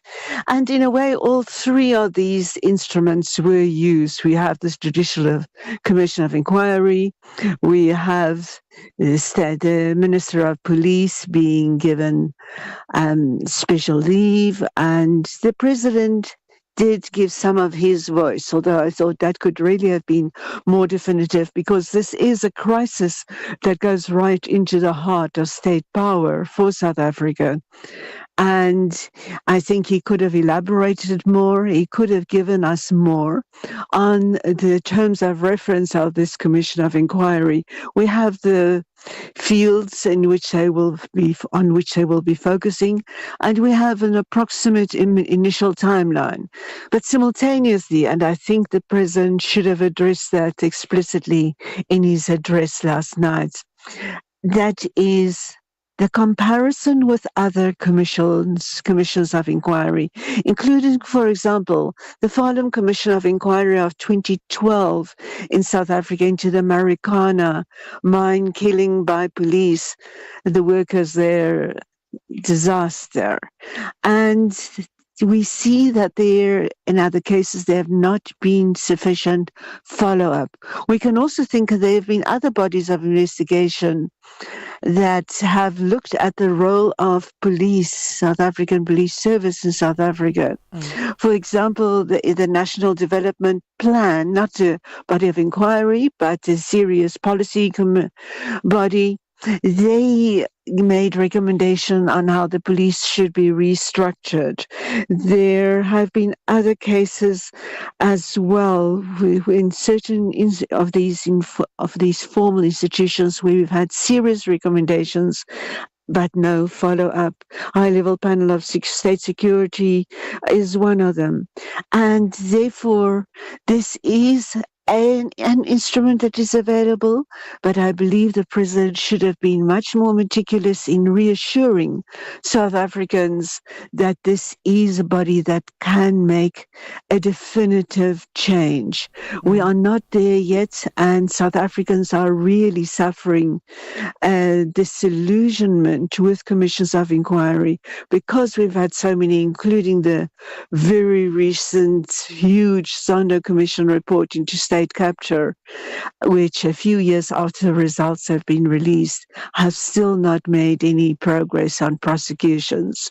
And commissions of inquiry are commissions of inquiry. It is not, their findings still have to be prosecuted further. So once there are findings, it's not automatically that there is a basis for progress. These allegations, the police minister Senzo Mchunu being accused of sabotaging a probe into political killings, they're quite serious. Do they point to a deep systemic rot within South Africa's policing service or institutions? I think that is certainly one indication that there is that rot. But we really have so many indications all around us. The systemic nature of corruption, mismanagement, but especially corruption in the South African Police Service it's widespread. And it's so imperative that South Africans need reassurances of that it will be addressed, that if another commission is inquired, that commission will be taken seriously. How will it be taken seriously? What kind of oversight? What kind of follow-up? Perhaps by a parliamentary committee in Parliament, for example. They should be assigned specific roles and be empowered to really fulfill those roles, be given the necessary support systems to do that. So, yes, the systemic nature really justifies that everything possible be done about correcting this undermining of state security, state authority in South Africa, because that is how serious this problem is. Talking of that, undermining, how much political damage has the scandal done to Ramaphosa's government, the way you see it? And can he realistically use this launch of a commission of inquiry to regain public trust?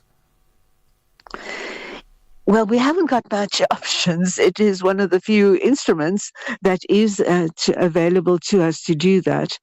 And we'll have to make the best of it that we possibly can, because much damage has been done to Cyril Ramaphosa's government through these allegations.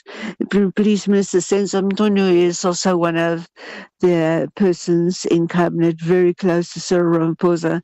He had even been noted as a potential at this stage successor, one of the candidates to succeed Cyril Ramaphosa when he retires in a couple of years' time.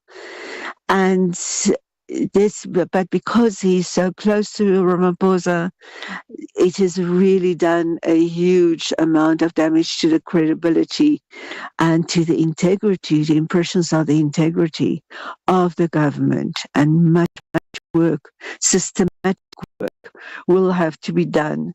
And given that this government is already showing me many other signs of weakness, I am not convinced that it will be able to definitively recover from this type of damage. What does the appointment of former Gauteng Province MEC for Community Safety, Firoz Kachalia, now a legal academic, signal about Ramaphosa's strategy going forward? What he signals for me is that he is looking for a person with expertise in the field. Kachalia is chairperson of the National Anti-Corruption Advisory Council, and he is a former MEC in Gauteng for community safety. So he has got experience, and Ramaphosa is definitely looking for a person there who stands outside this current system, but with expertise in the field. So there wouldn't have been too many candidates that can probably be considered as effective persons to fit into this role. Kachalia may very well be one of these. He would have to really stamp serious authority on the process, however. Thank you so much, Professor Boysen. We appreciate your time.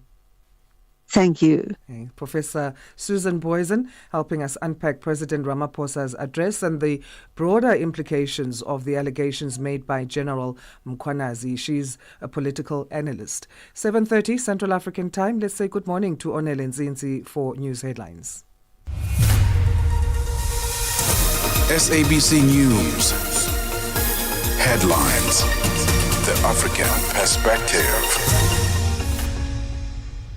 Thank you, Asanda. The West African Regional Bloc, ECOWAS, has described the late former Nigerian President Muhammadu Buhari as a distinguished statesman.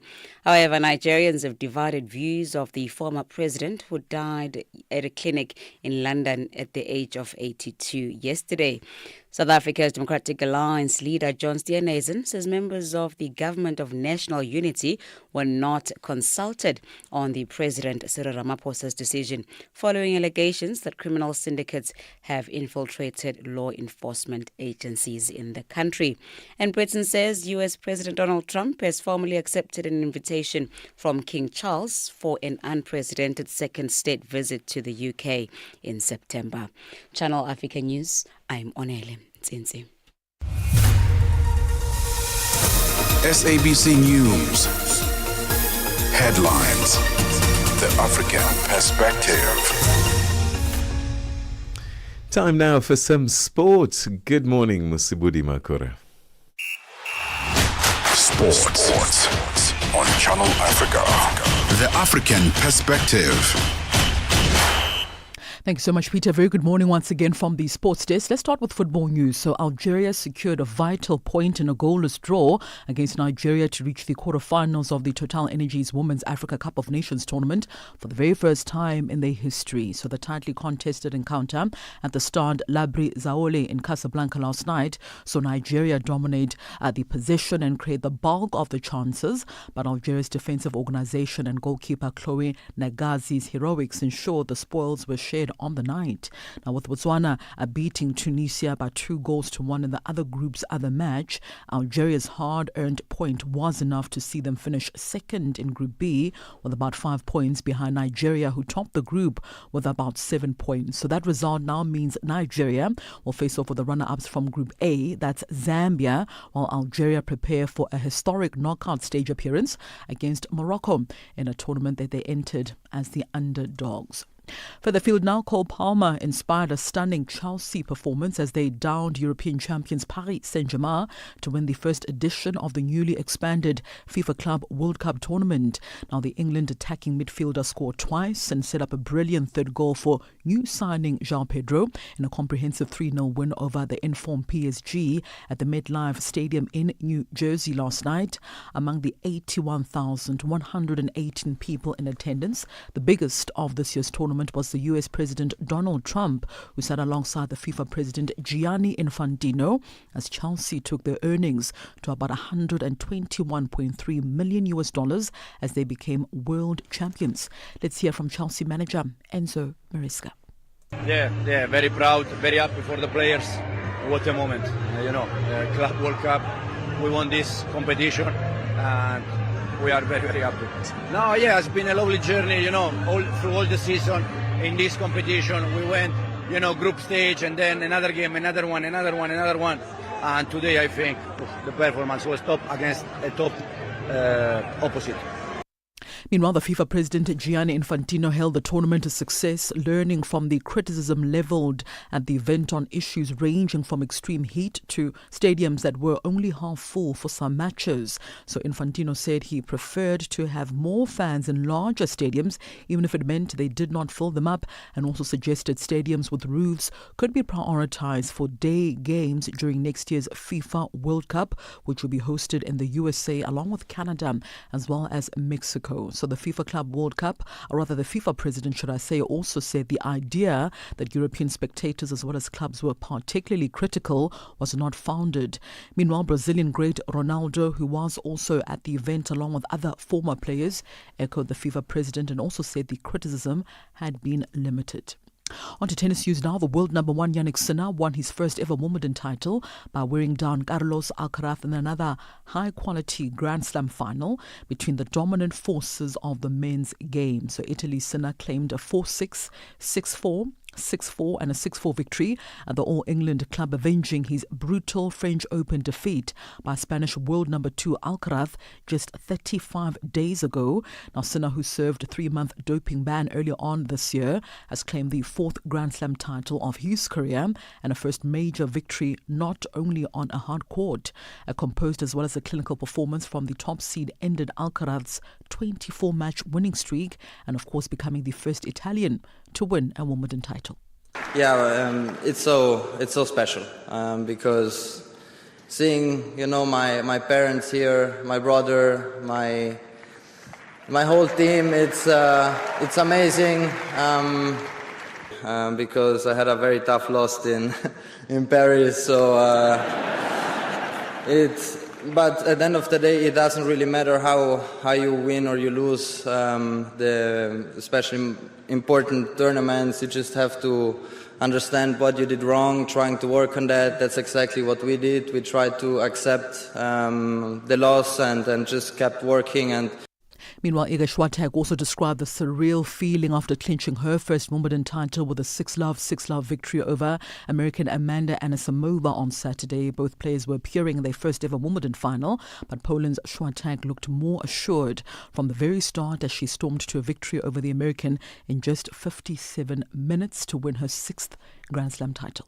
For sure, this one I didn't expect at all. On Roland Garros, it's more like everybody thinks I'm going to win, so it's not that easy to handle that. So sometimes after a win, there's less happiness, more of a relief, But here, I'm still kind of shocked a little bit. So I'm trying to soak everything in and just enjoy it. All right, so for any sports stories you'd like to share with us, please send us an email to newsroom@channelafrica.co.za or give us a call on +27 11714 4459. It's 7:37 a.m. Central African time. I'm back with more sports news in the next hour for Channel Africa Sport. I am Mosibu D. Makura. Sports on Channel Africa. The African Perspective. Zilipendwa na Abedi Jean de la Croix. Anaitwa Daniel Etienne Benson. Huyu alizaliwa mwaka 1997, ilikuwa Mei 14, na anajulikana kitaalamu kabisa kwa jina la muziki BNXN. Haya, ni mwanamuziki huyo, ni mwimbaji kutoka nchini Nigeria, mtunzi wa nyimbo na mtayarishaji wa record label. Ameshirikiana na Rema kwenye wimbo huu. Rema vile vile ni msanii kutoka huko nchini Nigeria. Zilipendwa kila Jumamosi kuanzia saa 12 kamili majira ya Afrika ya Kati hadi saa 1 kamili majira ya Afrika ya Kati. Download the SABC app and take Channel Africa with you everywhere you go. Now let's get our business news with Bundle Headbush. Good morning.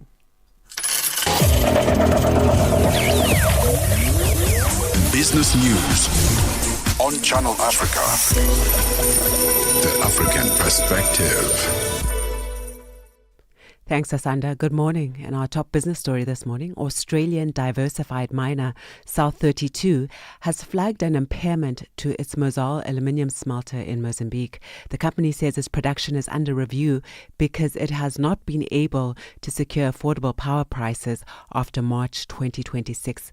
South 32 says it's been in talks for 6 years with hydroelectric power supplier Hidroelectrica de Cahora Bassa, which is majority owned by the Mozambique government, about a power tariff which is due to expire in March 2026. It says because of the uncertainty regarding future electricity supply, the production guidance for the company's 2026 financial year is under review. Small-scale fishers in South Africa's Western Cape province are expected to hold peaceful marches in the Langebaan area on the Cape West Coast today in ongoing efforts to highlight their plight. They say the issues include the recognition of bona fide traditional fishers, the support of local fisher families with economic upliftment, and an end to corruption and exclusion in the allocation of fishing rights. Chief of the West Coast Kokotokwa tribe, Carmen Rogers, says the aim is for their voices to be heard by the Fisheries Department. We are only here to support the fishermen in their cry for government. I mean, this is part of our culture, and the culture is busy dying out because of the quota system, all the red tape. People are struggling, and this is the only livelihood that they know. And yeah, so we came together as a community, all activists. We all invited political parties, organizations. Everybody's welcome to come and join in the fight for the minister to give our fisher community a hearing. South Africa's Gauteng Economic Development MEC, Lebogang Maile, says the province is still grappling with challenges that stem from the 2021 July unrest. This week marks the 4th anniversary of the deadly riots, which began in KwaZulu-Natal and spread to Gauteng, claiming more than 350 lives. The unrest followed the arrest of former President Jacob Zuma for contempt of court and led to widespread looting, the destruction of malls and informal businesses, and the loss of thousands of jobs. Maile says the scale and intensity of the unrest took many by surprise and left lasting damage to the provincial economy. The July unrest was one of the most difficult periods in our province and in our country, and it had a devastating impact which is long-lasting, and we can see some of the remnants of that impact in our economy today. And what happened in that period should never be allowed to be repeated, because I don't think we will recover as a country. Colombia's Cano Limon Coveñas oil pipeline has been bombed by unknown actors. The pipeline operator Kennet, a subsidiary of state-owned oil company Ecopetrol, says the bombing has prompted the suspension of pumping between oil fields in the country's northeast and the Caribbean coast, where the oil is exported. The attack occurred in the rural area of Saravena in the region of Arauca. Kennet says there were no injuries or deaths reported. The Cano Limon Coveñas pipeline, which can transport up to 210,000 barrels of oil per day and runs along Colombia's northern border with Venezuela, is frequently a target of attacks. The President of the European Commission has warned that consumers and businesses from both sides of the Atlantic will be hurt by new tariffs on EU exports announced by US President Donald Trump.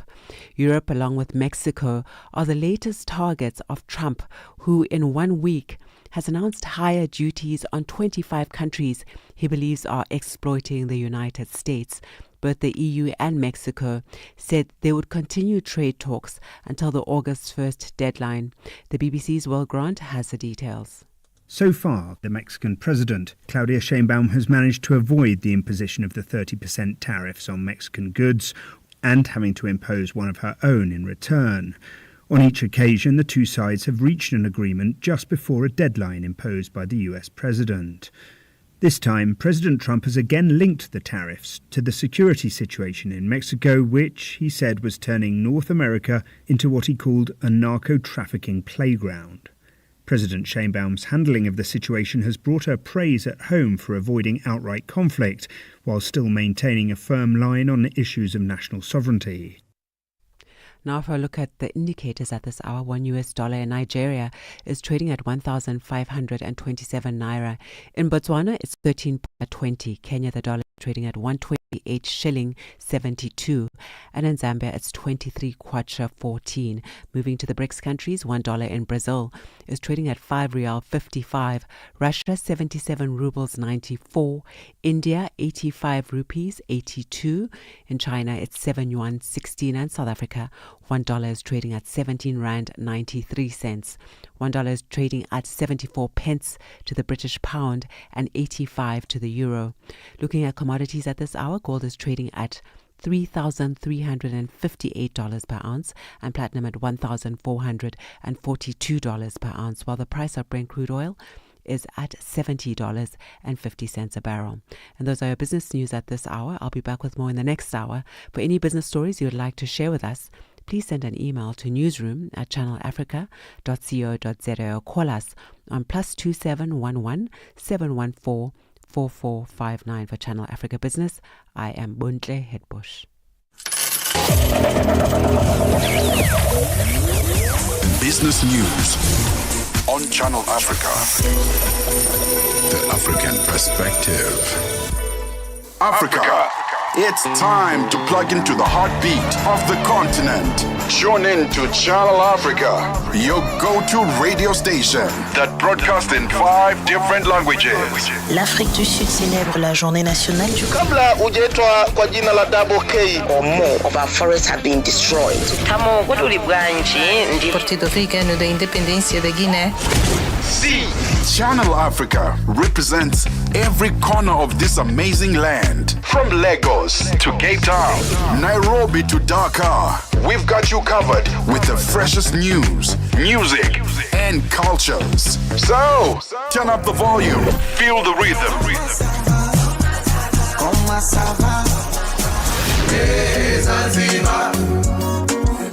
And join the conversation. Channel Africa, the African perspective. From Cape to Cairo, Dakar to Dar es Salaam, rise and shine with Peter Ndoro and Asanda Beda on Channel Africa. 7:46 Central African time it is. South African President Cyril Ramaphosa says he believes the national dialogue is an opportunity to mobilize South Africans to address challenges and restore the country to the path of transformation, development and progress. He was speaking during a meeting with the Eminent Persons Group, which will guide and champion the national dialogue to be held on August 15. Tlantla Mahlangu reports. President Cyril Ramaphosa hosted his inaugural meeting with members of the National Dialogue Eminent Persons Group at the Union Buildings in Pretoria. Last month, Ramaphosa announced that a national convention, which will set the agenda for the national dialogue, will be held on the 15th of August. He appointed Eminent Persons Group comprising leading figures in society, whom he says reflect the great diversity of the nation with a proven commitment to the advancement of social cohesion and nation building.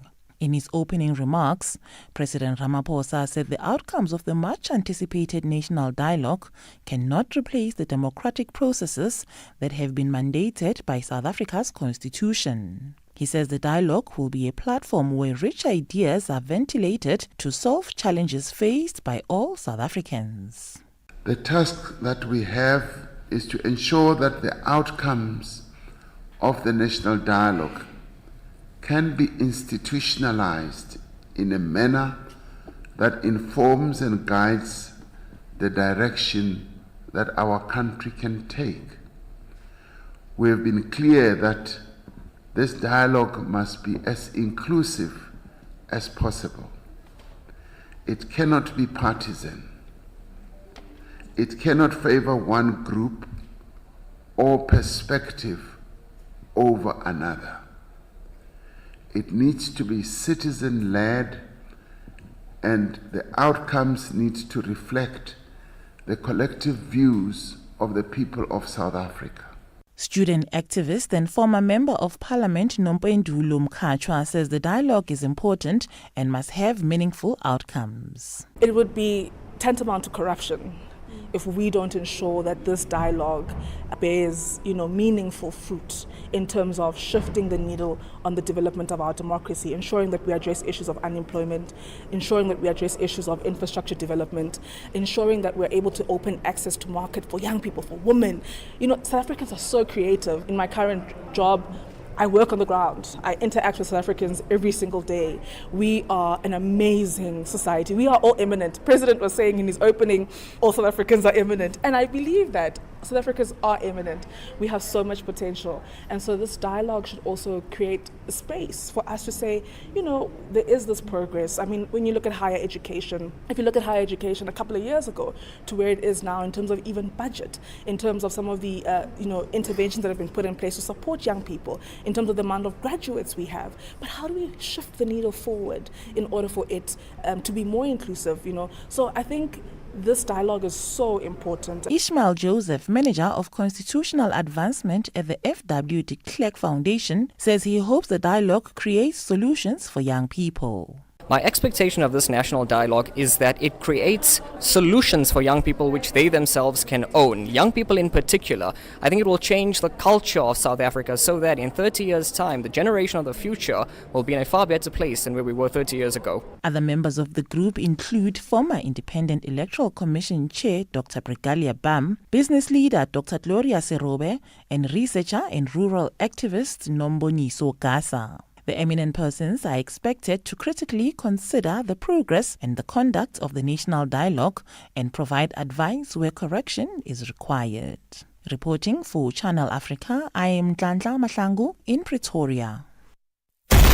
From Cape to Cairo, Dakar to Dar es Salaam, rise and shine with Peter Ndoro and Asanda Beda on Channel Africa. Nigeria's former president, Muhammadu Buhari, has died.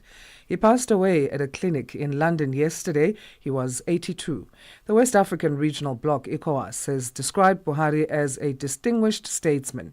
He first ruled briefly in the 1980s, then made history in 2015 as the first opposition candidate to defeat an incumbent president. Buhari went on to win another term. These Nigerians have shared divided views of their former president. Nigerians have shared views of their former president, but we're now joined by our correspondent in Nigeria to unpack the story even further. We say good morning to Jonathan. Jonathan, thank you for joining us. How are you this morning? Doing okay. What's been the reaction of Nigerians following the death of former President Muhammadu Buhari? Generally, the nation has gone into an official mourning state. And when you monitor several media organizations, it's been reporting basically the life and times of Muhammadu Buhari. But in the social space, you can catch a bit of various mixed reactions. There are those who choose to remember Muhammadu Buhari from his time as a military man. There are those who remember him from his time as a civilian president of 8 years. And there are those who have chosen to remember him from what they describe as failed promises and a battered economy that seemed to have survived or to have come up after his 8 years. So it's been mixed reactions, but officially the nation is in a state of 3 days of mourning, as has been declared by current President Tinubu. Buhari died, Buhari died in the UK at a clinic in London. Has the government issued any communication in terms of the repatriation of his body? Yes, just a short moment after he was officially announced to have passed, the federal government issued a statement announcing his death as well. And the president of Nigeria, President Bola Tinubu, has directed for his vice president, Shetima, to proceed to London and to immediately make arrangements to escort his corpse back to Nigeria. Of course, he died a Muslim, and in Nigeria, most Muslim funerals happen more often than not within 24 hours following the passing of the person. So the government is fully involved, and from all indications is going to enjoy a state funeral. Buhari previously ruled as a military leader. If we talk about his legacy now, and he was known for his anti-corruption stance. How much of progress will his tenure be viewed as having made in the fight against insurgents in Nigeria? It will be based on again, that would be another scenario that would have a lot of mixed reactions, because he came into the presidency riding on a firm promise that he was going to ensure that Nigeria was fully secured, and that he was going to guarantee the return of full security to Nigeria. But alas, by the end of his tenure, the nation was still grappling and still is grappling with insecurity. So many people view his time in government as a failure when it came to security, because the country was like bedeviled by security issues in the north, in the south, in the east, and in the west. So that, amongst other things, many people will remember his time as being very trying times for Nigeria. Talking of very trying times, on the fact that he was receiving medical care abroad, might this shine the spotlight on Nigeria's shortfalls when it comes to the healthcare sector? And might this be viewed as a wake-up call for better healthcare efforts in the country? That has formed a part of some of the conversations that have been happening. Many people say it's a shame that after 8 years of his presidency, especially given that he was very ill during his time as president, it's a shame that he couldn't fix Nigeria's health sector to the point where people like him wouldn't have had to travel abroad. And it hasn't stopped with him. President Bola Tinubu is also known to have made some trips abroad for medical reasons. During his time, there was a lot of talk about that, and we did see him, however, make effort to increase funding and to try to upgrade the State House clinic into a more standard hospital. But many say if that were to have been fully and successfully done, then he wouldn't have had to go to London to seek medical care. So that in itself speaks to the state of healthcare in Nigeria. Yeah. How will the former president, Muhammadu Buhari, be remembered from the wider African continent perspective? ECOWAS has described Buhari as a distinguished statesman.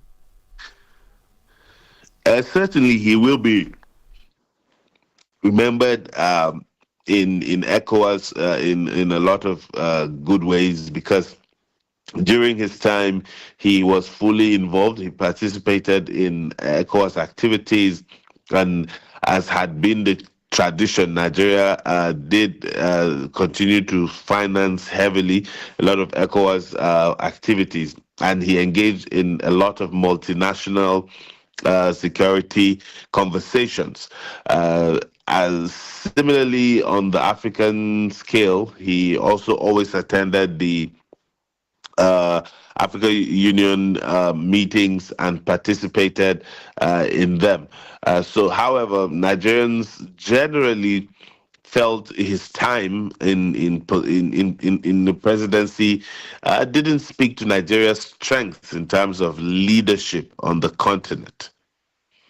Right, let's leave it there for now. Thank you so much, Jonathan, for your time. Thank you. Do have a nice day. You too. Jonathan James Liangon, a journalist in Nigeria, talking about the former president of that country, President Muhammadu Buhari, who has died at a clinic in the UK, in London, at the age of 82. And I have to say that I got to interview him. He came to London. I was working in England at the time. Mm-hmm. And even then, everyone was saying, "You're too old to be doing this job, man." And he was already starting to, and this was before he became president, he was already starting to look less than vigor, but he insisted, and he got the job in the end. He got the nod.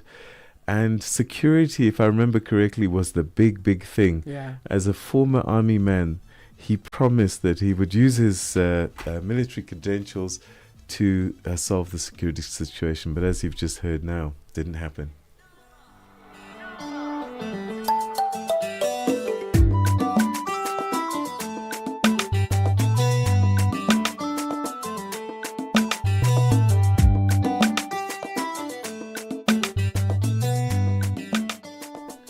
We now enter the third and final hour of Rise and Shine. It's 8 o'clock Central African time. We'll be looking at a new Oxfam report that's shedding a light on alarming levels of wealth inequality in Africa. Also, there's a UK trade reforms new package that African exporters are set to benefit from. That's coming up, and more in this hour of Rise and Shine. My name is Asanda Beda. And I'm Peter Ndoro. And we start this hour with your news with Onele Nsinzi. SABC News. The African Perspective. Thank you, Peter. The West African Regional Bloc ECOWAS has described the late former Nigerian President Muhammadu Buhari as a distinguished statesman. However, Nigerians have divided views of the former president, who died yesterday at a clinic in London at the age of 82. Buhari first ruled briefly in the 1980s, then made history in 2015 as the first opposition candidate to defeat an incumbent president. He went on to win another term. Kailihle Kumalo has more. Former Nigerian President Muhammadu Buhari entered politics in 2003 after the West African country's return to democratic dispensation in 1999. He won the elections in 2015 and positioned himself as an incorruptible leader who was driven by a desire to see change in Nigeria. Buhari joined the Nigerian army in 1961. The military coup in 1983 led to the emergence of General Buhari as head of state. He once served as executive chairman of the Petroleum Trust Fund in 1994. Kailihle Kumalo, SABC News, Johannesburg. Tributes have also started pouring in for the former Nigerian president, Muhammadu Buhari. These Nigerians share divided views of the former president. For the bereaved, the family at large, I raise my condolence to them. So Buhari has played his own part. No one is a saint. We are missing Buhari now when the president isn't in place. So I can still tell you for the truth, we are still missing Buhari. I can never say a good thing or anything, and I cannot even waste my prayer on Buhari because I cannot remember anything that this man has done during his tenure. It was worse. South Africa's Democratic Alliance leader John Steenhuisen says members of the Government of National Unity were not consulted on the President Cyril Ramaphosa's decision following allegations that criminal syndicates have infiltrated law enforcement agencies. Ramaphosa has established a judicial commission of inquiry to investigate the allegations that the KwaZulu-Natal Police Commissioner Nhlanhla Mkhwanazi has made. Mkhwanazi said senior police officials, including Minister Senzo Mchunu, are corrupt, have links to criminal syndicates, and interfere in police operations. Steenhuisen says South Africans are tired of commissions of inquiry. I think South Africans have grown somewhat skeptical of commissions of inquiry. We're now almost 2 years down the track from the release of the Zondo Commission report without a single high-profile conviction. And so I think the President's made the right step this evening with the suspension. But the other question that remains unanswered is around the others in the Cabinet who have very, very serious charges hanging over their heads, but who remain in their positions. And I think a lot of South Africans are going to be asking themselves this evening, what is now the new measure that is used to determine whether people remain in the cabinet? Many South Africans are asking themselves the questions about Ministers Mkhwebane and Simelane. The High Court in Gqeberha in South Africa's Eastern Cape Province will today hear the first part of the state's appeal process regarding the acquittal of Nigerian televangelist Timothy Omotoso and 2 others. In April, Judge Emma Skuman found that the state did not prove beyond reasonable doubt that the 3 had committed crimes related to human trafficking and rape. National Prosecuting Authority spokesperson Tunzi Mahaka says the state sent a request for clarification of factual findings. This is the only mechanism in which the state can appeal an acquittal judgment in South African law. We take the view that it will be appropriate and in order for the Honorable Judge to provide such clarification before the state can identify and request her to reserve those questions of law. Lastly, Donald Trump says the U.S. will send Patriot air defense systems to Ukraine. That's just 2 weeks after Washington said it would pause some arms deliveries to Kyiv. The U.S. president says the missiles are necessary to defend Ukraine. Trump also says that he will make a major statement on Russia today as he arrives at a joint base Andrews in Maryland. Reporters asked him whether he'd consider imposing sanctions on Moscow. We're going to see what we will see tomorrow, okay? As you know, Europe has announced sanctions, but I am very disappointed with President Putin. And I thought he was somebody that meant what he said, and he'll talk so beautifully and then he'll bomb people at night. We don't like that. For any news stories you'd like to share with us, please send us an email to newsroom@channelafrica.co.za or call us at +27 11 714 4459. Channel Africa News. I am Onele Ntsinzi. SABC News. The African Perspective. And coming up in your sports news this hour, MC Algiers have announced the appointment of Rulani Mokoena, South African coach, as the club's new head coach ahead of the 2025-2026 season. And Nigeria and Algeria secure passage to the quarterfinals of the Women's Africa Cup of Nations tournament. Details of these and other stories coming up at 8:30. Wake up, Africa. Peter Ndoro and Asanda Beda are here to help you rise and shine. Weekdays, 6 till 9 a.m. Central African Time. Only on Channel Africa. Now, the widening gap between the rich and the poor in Africa has reached staggering proportions. A new Oxfam report titled Africa's Inequality Crisis and the Rise of the Super Rich paints a stark picture. Just 4 African billionaires now hold more wealth than half of the continent's population, around 750 million people. Now, whilst the tiny elite continue to accumulate extraordinary wealth, millions are being pushed further into poverty, struggling to access basic services like education, healthcare, and electricity. The report also highlights how African governments rank amongst the world's least committed to tackling inequality, and this raises serious concerns about policy priorities and political will. Well, to help us explore the implications of these findings and what needs to change, we're now joined by Kwesi Obeng, who's the Accountable Government Lead for Oxfam in Africa, and Joel Odigi, who's Akator, who's the General Secretary of the ITUC Africa. That's the African Regional Organization of the International Trade Union Confederation. Kwesi and Odigi, to both of you, thank you so much indeed for joining us and welcome to the program. Thank you. Thank you for having us, Peter.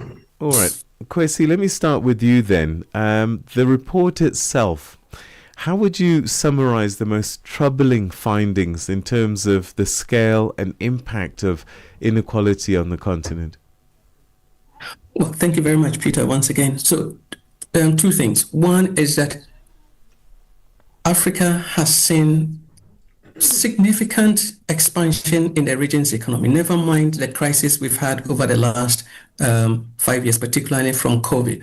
But from the report, we've seen also the wealth of the tiny 0.02%, which constitutes the top 1%, their wealth expand exponentially. I mean, at the moment, they control a fifth of the region's wealth, and their wealth expanded 2.5 times faster than the poorest 50% over the last 5 years.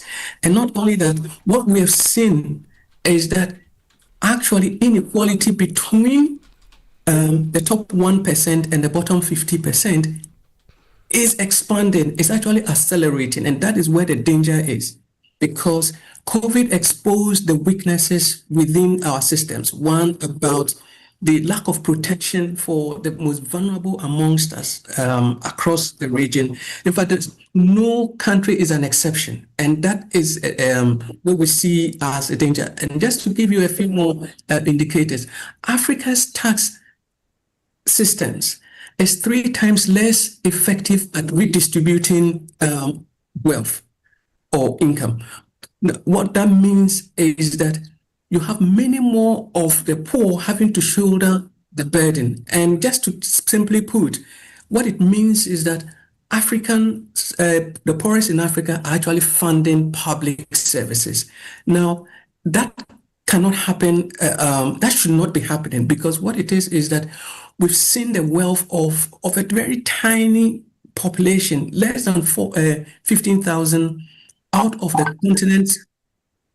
continent's 1.4 billion, having seen their wealth so expand, and at the same time, the poorest 50% who control less than 1% of the wealth of the region are having to foot the cost of public services right across the continent. So that is the summary of the report. But I think more importantly is that there are solutions, and a few countries have taken some steps, and we think that is an indicator of what our governments are doing, or what our governments can do. Unfortunately, we've seen a decline in the commitment of our governments to actually address the crisis. And that is where I think the report really nails it in terms of what should be done to bridge the gap between the rich and the poor, and to move all of Africa's 1.4 billion towards a more stable and predictable economic and social lifestyle for our people, because we need to transition. Otherwise, we would remain at the butt of the world, essentially. We'll talk a little bit about the solutions just now, but I want to turn to you, Joel. And from a labour perspective, what would you say are the consequences of this kind of inequality for African workers, particularly given that we have such a large informal economy? Thank you once again, Peter, and good morning to our viewers, even afternoon, depending on where they are viewing from. Let me just add that the point Chrissy made is that first for us, it's a narrative of a distribution crisis, which ought not to be. That what you find is clearly those who create the wealth are disconnected from the distribution. The sharing becomes distorted. The workers are the ones who create wealth. But the rich few always appropriate it in these arrangements. Unfortunately, we continue to see it in the situation where workers continue to get very low wages, stagnant ones sometimes, are prevented to joining unions so that they don't have a voice for negotiation. And then in most countries, minimum wage is almost nothing, or in most cases, they do not pay. And you have added to the cocktail a large informal economy. When you then have that, what is a situation that you find? You find that the inequality situation it becomes more stark to non-formal workers, stacked against women, stacked against young people who have no opportunity to gain access to formal employment, and also to even social protection opportunities for them to be able to get out of the crisis you find. The crisis of poor wages is a crisis of poverty. It's a crisis clearly of hardship. That is, again, what you find. So no society that wants to address poverty will allow such a reality to continue to fetter. When you do this, then no matter the genuine effort you think you might be doing in other places, it will just continue to get worse. And Peter, I kid you not, these informal economy workers that you even you refer to, in our data have shown that across our continent, conservatively, 70% of our economies, a conservative one, are in the informal economy. Do you know what? That these persons are the ones who have taken the bull by the horn to say, we must survive, rather than just go cap in hand, begging, and then raising your hands up in the air that it's an hopeless situation. These persons, one of them, could be taking care of even 4, 5, 6 persons that cannot even make a living, and then bringing them together. And then sometimes you find out that it is not difficult for you to even see children even working in such arrangement, because largely there is a survival question. We must deal with this. And then this is why for us, this conversation is not, and the report is not largely a report of lamentation, of just saying that we are hopeless. The report is saying, what can we do differently to reverse the situation? Okay, Kwesi, let me come back to you. We were talking about solutions. I mean, your report says that African governments are among the least committed to reducing inequality. So I guess one of the questions is, how did you come to that summation? And why do you think this is the case? And then we look at the solutions. Why do we have this problem, and what should they be doing? Thank you, Peter. Again, two things. One is that we've been tracking the data for some time now. This is our 4th iteration of the inequality report, and that's why the report emphasizes the fact that inequality is actually accelerating. So the trend is not just simply that our governments are not committed. We've actually seen that their commitments, even though it was low about 6 years ago, is actually on a sharp decline, particularly after the post-COVID era. Part of the reason for which our governments are the least committed, and mind you, with the exception of Africa comes second only to Latin America in terms of countries or regions that are most unequal. And just to emphasize one point, part of it has to do with the fact that our governments have not prioritized tackling the needs of the most vulnerable amongst us. In fact, as we speak, African countries, about 47 that at the moment have loan arrangements with the IMF. That's about 94%. It comes down to about 44 out of the 47 actually have slashed down significantly their public spending.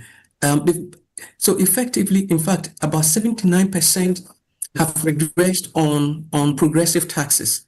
So what it simply means is that our governments have prioritized the interest and the needs of the tiny 1% of the population over the larger 99%. And it's not a misfortune. It's simply a public policy choice. So that is really where the crux is. Governments have made a choice to prioritize the needs and the interest of the tiny or the wealthiest 1%. And who are the tiny 1%, wealthiest 1%? They're actually the elite in politics, public policy, and in business. And so they've chosen to prioritize the needs of this over the broader society. And that is really where the problem is. So it's not a misfortune, it's a public policy choice, and actually it's public policy that would correct this. And that is where we think that our governments ought to show the need and the willingness to invest and not cut down on the areas that the vulnerable and the particularly the poorer 50% of the population depend on, which are actually education, healthcare, and social protection. Across the continent, Joel talked about one person in the informal sector catering for 4 or 5 people. If that breadwinner falls ill from malaria, that family simply drops from the bottom of the basket. Why? Because there's simply no safety net. There's no social protection, particularly for this large group of people. And then they tend to be women mostly who operate in the informal sector. And so the crisis, and also just to indicate that, so the thing is this, when there's huge inequality, it's not just simply that it's bad for the poor, it's actually also bad for the richest. 2 things. One is that inequality beyond a certain point, even has been very confirmed by the IMF and the World Bank, that beyond a certain point begins to impact negatively on economic growth. And then also it undermines credibility and legitimacy of public institutions, democratic institutions. And it's also been proven that unequal societies are more unhappy and more violent. And who are the ones that bear the brunt of the violence? It tends to be the poorest amongst us. But then also the rich are not exonerated. So it's addressing inequality is good for the broader society. And so that's essentially where our governments are failing to recognize the dynamics in terms of the impact of the widening gaps of inequality and what it means. But going to the solutions, in fact, from our data, and again, this has also been just confirmed by a publication by the IMF. If African governments, for example, could grow at just 2% and increase reduce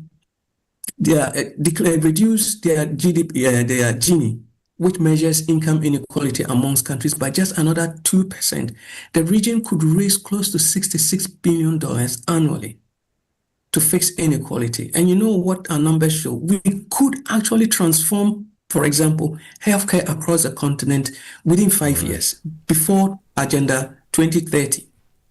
And if there's more time, I could go through some of the solutions. As we speak, Morocco raises close to 1.5% of its GDP from property taxes. South Africa, where you are, raises close to 1.2% of its GDP from property taxes. Most African countries raise no more than 0.3%.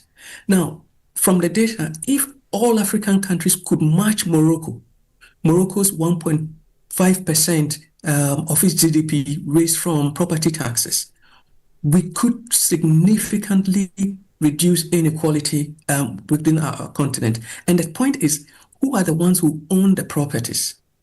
It is the same tiny elite who do not want the policies that would address, the inequality gaps. And so there's an elite capture of policy making, particularly when it's got to do with economic inequality in the continent. And we think that ought to be fixed. It's good for all of us, essentially. All right, Joel, you started talking about some of the difficulties that the trade unions have, as in challenges in allowing members to join unions. So a couple of things. The first one, do you think as unions you're doing enough to push back this inequality? And as we were hearing from Kwesi now, should there be more policy protection for labour? Oh, absolutely. Absolutely, Peter. First is, are we doing enough? I think that is a call for others to make. But from our side to say, yes, we are, and we are even more committed to doing more, which is why first, in that instance, we look for progressive groups because we think we can't do this alone, that we can work together to doing this. So Alliance against inequality is one that we appreciate. I give you even an instance, far-flung. When President Lula Inácio da Silva of Brazil launched the global fight against poverty and hunger, ITUC Africa immediately joined that call because we saw a world leader who understood clearly what it means to fight for the poor, and that this is an issue that affects even us on our continent. And so ITUC Africa jumped on that train effectively. And how do we do it pragmatically? That is why we are working with Oxfam on this report to say, let us take it very close to our leaders to addressing these issues. Why do we think we are making good efforts? I've made the point and I will repeat it. We are even the first line of those fighting inequality through our wages.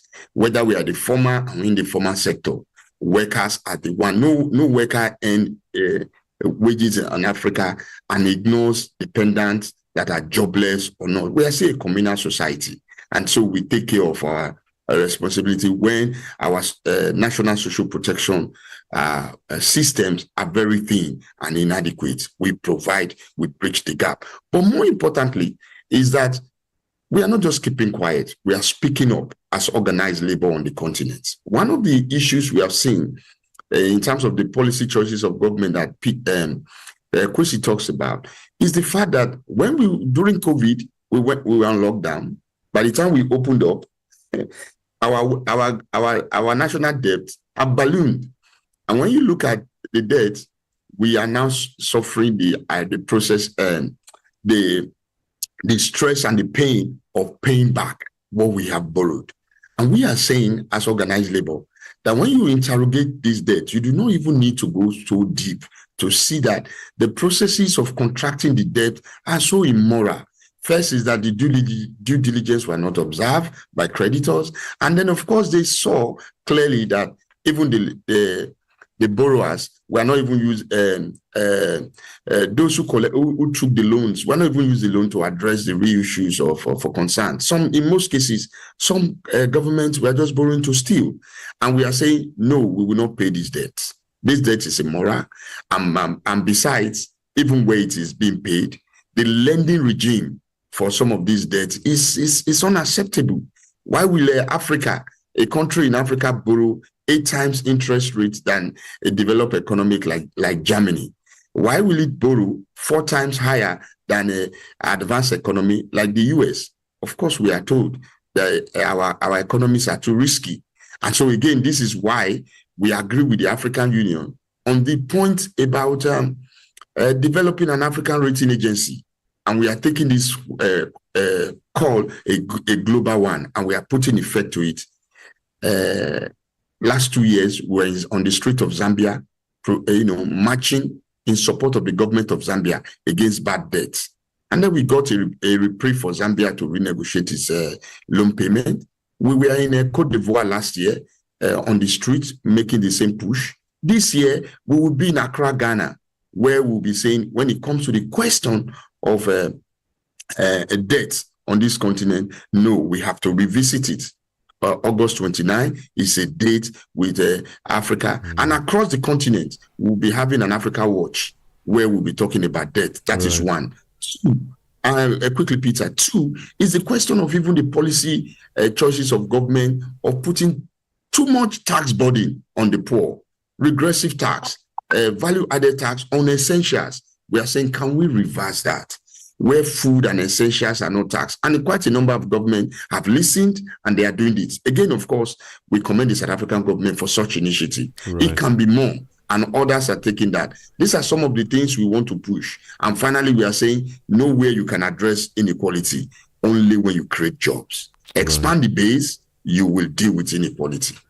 Okay, gentlemen, we're running out of time. So final question for both of you. The first one to you, Kwesi. The report also finds that men in Africa own 3 times more wealth than women, and that's double the global average. What does that say about the intersection of wealth and gender inequality, and how can that be addressed? I know it's a big question. I don't know if you can answer that briefly, though. Kwesi, are you still there? Kwesi, you're muted. Yes. It's not as complex as you put it. It's pretty less sophisticated. So, two things again. One is that for sure, inequality has a feminine face in Africa. Joel talked about the informal sector. More than half of the informal sector is made up of women.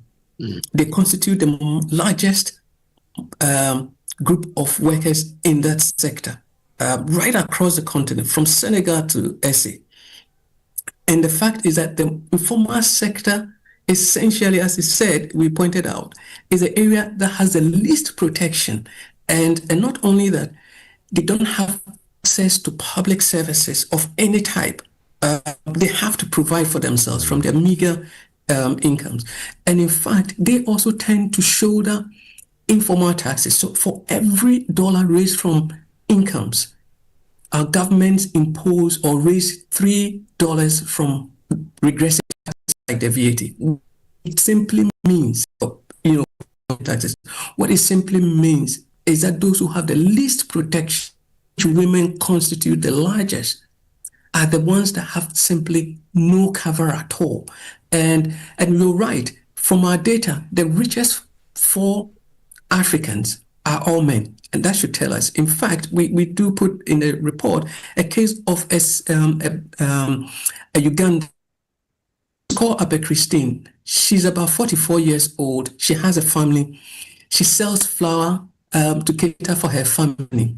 She pays close to 40+% of her income in taxes, and yet the biggest companies in the country pay less than 10% of their income on their profits. And so you would essentially just tells you that the women and the poorest are actually the backbones of these economies and the ones who are actually providing public service for which even the richest depend on. And mind you, the richest. So, I mean, essentially, that is the nature of our economy. But it's also because our women have been disadvantaged historically, and inequality even deepens that disadvantage. And that's why we think that we need to prioritize tackling inequality right across the continent. Right. And Joel, final question for you, if you can answer it under a minute. I've got a sense that there's a political dimension to this whole problem. How much does politics play in the inequality? In other words, can we improve the situation by improving the politics of the continent? No, definitely, because politics does play a big role in it. These are political choices that a society make, and it can only change more so when we agree and we well, again, it's not rocket science, it's what it is. We just need to have more of our government show empathy and compassion in the way they should, even in policy prescription, but more so for citizens, the office of the citizens. They should be more active and alive to their responsibilities. This is why for us as organized labor, we own it as a responsibility to ourselves to continue to organize workers anywhere, and again, especially more so for women, because our crisis on the continent of the crisis of development is a class one, the rich wanting to continue to keep their obscene privileges. It's the crisis of gender. More women are left out in the development possibilities. And equally alarming is also a crisis of race. The blacks all over the world are even more affected. So how do we mobilize more without lamenting? How do we continue to work together to improving our voices and causing the politics to change? Now, in other words, accountability must be forced from below the people. And that will shape choices that government make when they know that people are consequences if it is not respected. Gentlemen, I wish we could have talked for longer. This is the kind of discussion, probably 90 minutes at least. But thank you so much indeed for giving us as much as you could in the short time that we had. Kwesi Obeng, thank you so much. Joel Odige, Agato, thanks for your time. Thank you for having us, Peter. Bye. Thank you. All right, so that's a discussion on the inequality across the continent, and it is worse in Africa than anywhere else on the planet. It's not great news at all. Talking of news, it's time for your news headlines. Here's Onelen Sinsi. SABC News. Headlines. The African Perspective. Thank you, Peter. The West African Regional Bloc ECOWAS has described the late former Nigerian President Muhammadu Buhari as a distinguished statesman. However, Nigerians have divided views of their former president, who died yesterday at a clinic in London at the age of 82. Cameroon's 92-year-old leader, Paul Biya, has confirmed that he will run again in the October presidential election.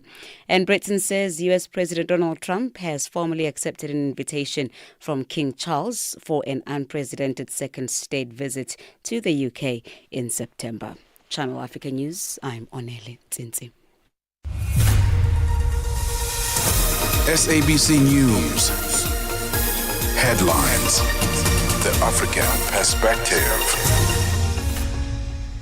Right now, let's find out what's happening in the world of sports. Here's Musubudi Makura with our latest update.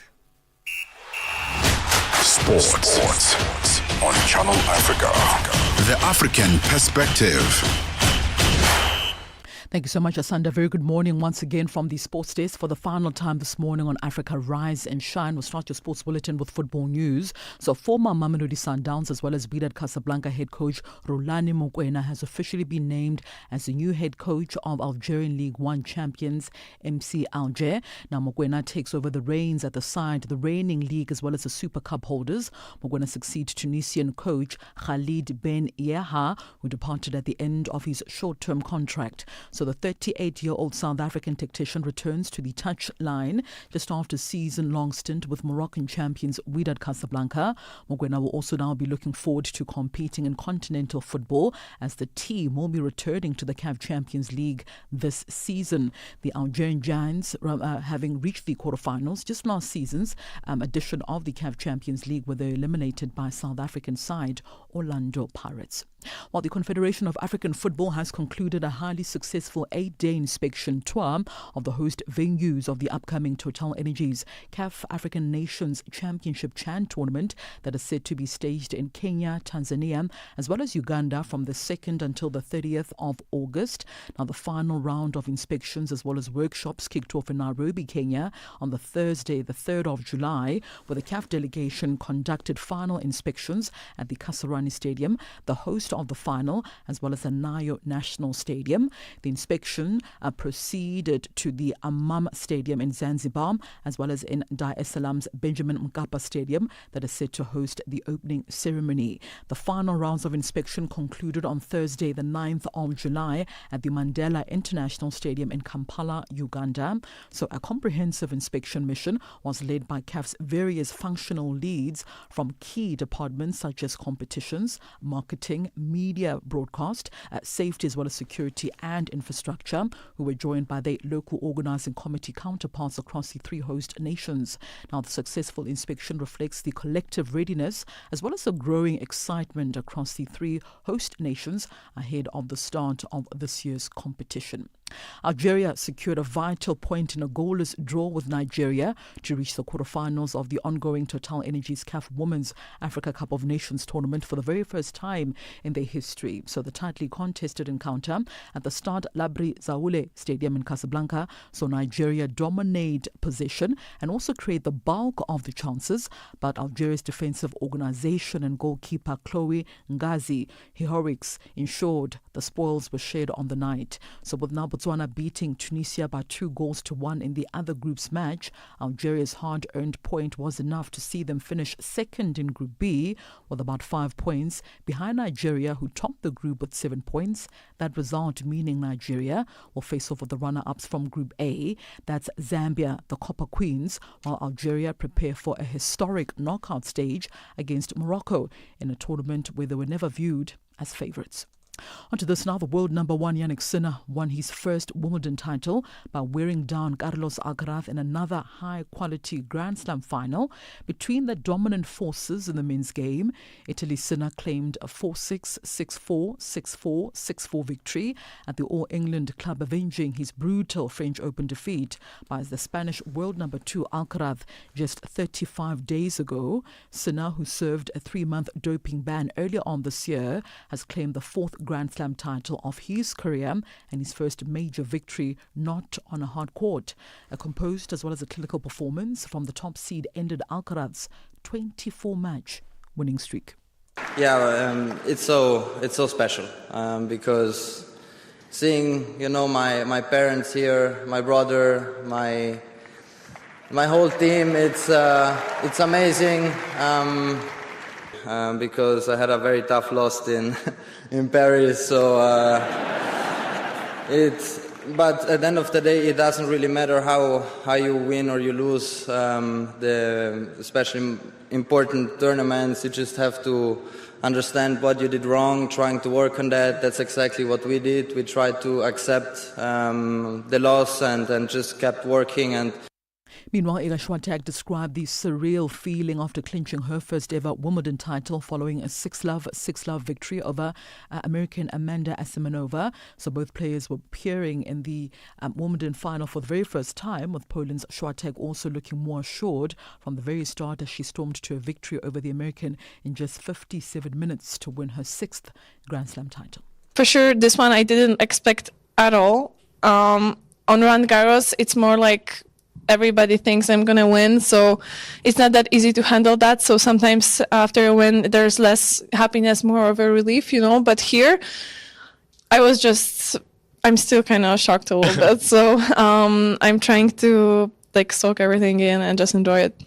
Right, so that concludes your sports news this morning on Africa Rise and Shine. More sporting updates coming up in the next hour with the On The Move team. For any sports stories you'd like to share with us, send us an email. That's to newsroom@channelafrica.co.za or call us on +27 11714 4459. For Channel Africa Sport, I am Musibudi Makura. Sports on Channel Africa. The African perspective. Africa, meet Abedi. Yeah, that's me. Abedi is a music lover through and through. I really love African music. He's got a taste for all kinds of tunes and spends his days listening to Channel Africa. Guess what? He didn't know. Okay. Channel Africa wants to help Abedi and all music lovers everywhere to discover even more incredible music. That is why Channel Africa is calling on all African musicians to submit their music. Musicians, remember to give us all your relevant information. Make your submissions at music@channelafrica.co.za. Submissions are your chance to be heard on radio. But sadly, they do not guarantee that you will be playlisted. All submissions will be carefully reviewed to see if they meet our station's requirement. Channel Africa, the African perspective. From Cape to Cairo, Dakar to Dar es Salaam, rise and shine with Peter Ndoro and Asanda Beda on Channel Africa. Right, let's get a final business news update on Rise and Shine with Buntle Headbush.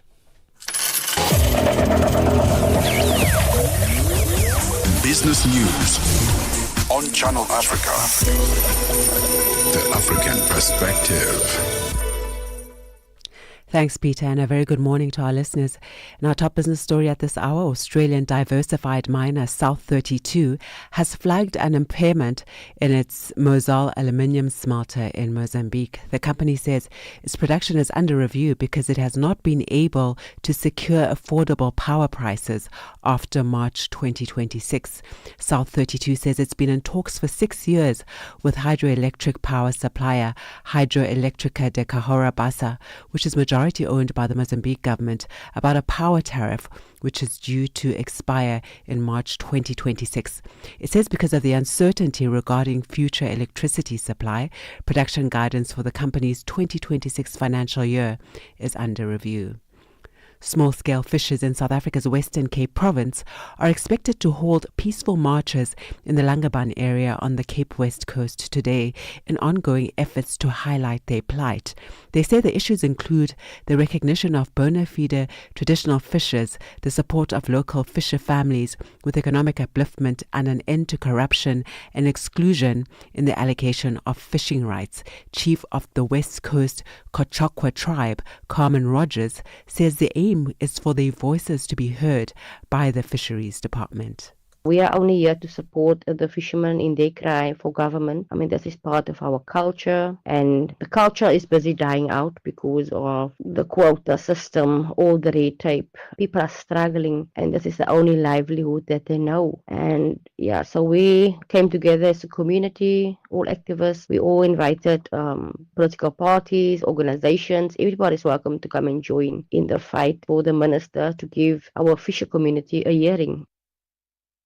South Africa's Gauteng Economic Development MEC Lebogang Maile says the province is still grappling with challenges that stem from the 2021 July unrest. This week marks the 4th anniversary of the deadly riots which began in KwaZulu-Natal and spread to Gauteng, claiming more than 350 lives. The unrest followed the arrest of former President Jacob Zuma for contempt of court and led to widespread looting, the destruction of malls and informal businesses, and the loss of thousands of jobs. Maile says the scale and intensity of the unrest took many by surprise and left lasting damage to the provincial economy.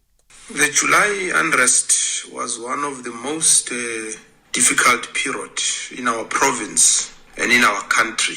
And it had a devastating impact, which is long-lasting. And we can see some of the remnants of that impact in our economy today. And what happened in that period should never be allowed to be repeated, because I don't think we will recover as a country. Further afield, the world's largest cryptocurrency, Bitcoin, is trading at more than $120,000 for the first time. The milestone reflects a rise in investor confidence in cryptocurrency since President Donald Trump's return to the White House. The BBC's Katie Silver has the details. Donald Trump has called himself the crypto president. He created his own crypto meme coin, as did his wife Melania, and he pledged to create a Bitcoin sovereign reserve owned by the US government. It's driven investor confidence in cryptocurrencies since the start of the year, when Donald Trump started his second term. Bitcoin is up almost 30%. On Monday, the US House of Representatives will start debating a series of bills to regulate the digital asset industry, dubbing it their Crypto Week. Colombia's Cano Limon Coveñas oil pipeline has been bombed by unknown actors. The pipeline's operator, Kennet, a subsidiary of state-owned oil company Ecopetrol, says the bombing has prompted the suspension of pumping between oil fields in the country's northeast and the Caribbean coast, where the oil is exported. The attack occurred in a rural area of Saravena in the region of Arauca. Kennet says there were no injuries or deaths reported. The Cano Limon Coveñas pipeline, which can transport up to 210,000 barrels of oil per day and runs along Colombia's northern border with Venezuela, is frequently the target of attacks. And now for a look at our indicators at this hour. $1 in Nigeria is trading at 1,527 naira. In Botswana, it's 13 pula 20. Kenya, the dollar is trading at 128 shillings 72. And in Zambia, it's 23 kwacha 14. Moving to the BRICS countries, $1 in Brazil is trading at 5 rial 55. Russia, 77 rubles 94. In India, it's 85 rupees 82. China, 7 yuan 16. And South Africa, $1 is trading at 17 rand 93 cents.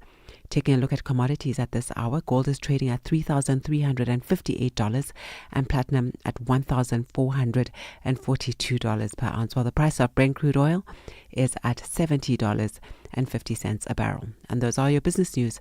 For any business stories you'd like to share with us, please send an email to newsroom@channelafrica.co.za or call us on +27 11 714 4459. For Channel Africa Business, I am Buntle Hedbush. Business News on Channel Africa. The African Perspective. From Cape to Cairo, Dakar to Dar es Salaam. Rise and shine with Peter Ndoro and Asanda Beda on Channel Africa. A local government official in South Africa, known as a member of the Mayoral Committee, or MMC, which is a role similar to a city councillor responsible for a specific portfolio, has paid tribute to a fallen hero of the anti-apartheid struggle, Tebogo Nkonku, who oversees community development for the city of Johannesburg in South Africa's Gauteng province, and was speaking at the reopening of a renovated public park in Soweto. The park has been named in honor of Beki Mlangeni, who was a prominent human rights lawyer and activist who was assassinated in 1991 at the age of 32. Mlangeni is remembered for his courage and commitment to justice during the apartheid era. Channel Africa's Michael Mbewe reports. Born on the 28th December 1958 at Jabulani in Soweto, Johannesburg, the then Transvaal and now Gauteng province, Beki Mlangeni studied law at the University of Witwatersrand and became a human rights lawyer working on cases related to political repression during the apartheid era. Soweto residents gathered in Jabulani to celebrate the opening of a park named after the human rights lawyer Beki Mlangeni, who was assassinated by apartheid agents more than 30 years ago. MMC for Johannesburg Community Development, Tebogo Nkonku, highlighted Mlangeni's contribution in his speech. Today we do more than open a park. We enshrine a legacy. We make history. Beki Mlangeni was not just a lawyer. He was a warrior for justice. A principled human rights defender who walked into the storm of apartheid brutality armed with only the Constitution, the law, and his unwavering moral compass. He fearlessly represented those who were voiceless, especially during the Hamas commission into the assassination squad of the FAC Plus unit. It is here, through this park, that his courage continues to breathe.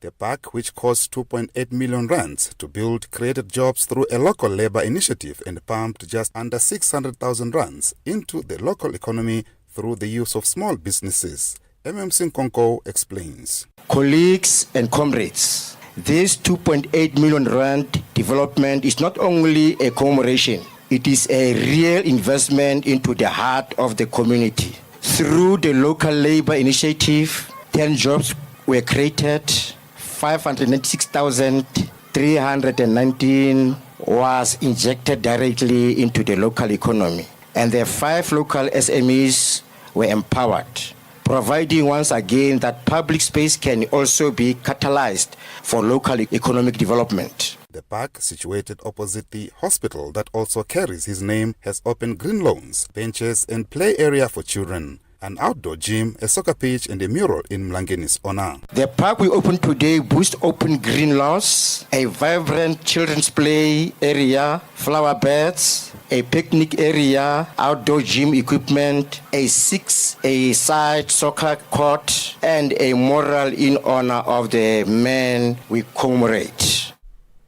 That report's by Michael Mbewe. A fresh morning, a fresh perspective. Stay tuned to Rise and Shine on Channel Africa. African exporters and entrepreneurs are set to benefit from a new package of UK trade reforms that are designed to simplify access to the UK market and strengthen economic ties between the UK and developing countries. According to a statement issued by the British High Commission, upgrades include simplified rules of origin, which will enable all developing countries' trading schemes, including those further up the value chain, such as Nigeria, to source inputs on finished goods from across the African continent. To talk to us further on this, we're joined on the line by Executive Director at Trade Law Centre, Trudy Hetzenberg. Trudy, good morning to you and thank you for making time this morning for us. Good morning. Great pleasure to be with you. Right. So please simplify this for us. What does this new package of UK trade reforms mean and why is it significant? This is the Developing Countries Trading Scheme, which was launched by the United Kingdom in 2023. The recent announcement, as you indicated, simplifies and enhances this package to make it more accessible. And I think this is particularly important for Africa and other developing countries and least developed countries, small and medium enterprises. So the rules of origin, those are the requirements to qualify for the duty-free access to the UK. But very important, the package also talks about simplifying application procedures, putting this online, so digitizing. And this is so important because it lowers the transaction costs of exporting to the United Kingdom. So, of course, many African countries have a long-standing trade, investment, and development relationship with the UK. So this is extremely welcome. And many, many countries across the continent will benefit from this. We do have to keep in mind, though, that some countries, and South Africa is one of those, already have a trade agreement with the United Kingdom. So they will continue to trade under that regime. But this is very important for some of the least developed countries on the continent.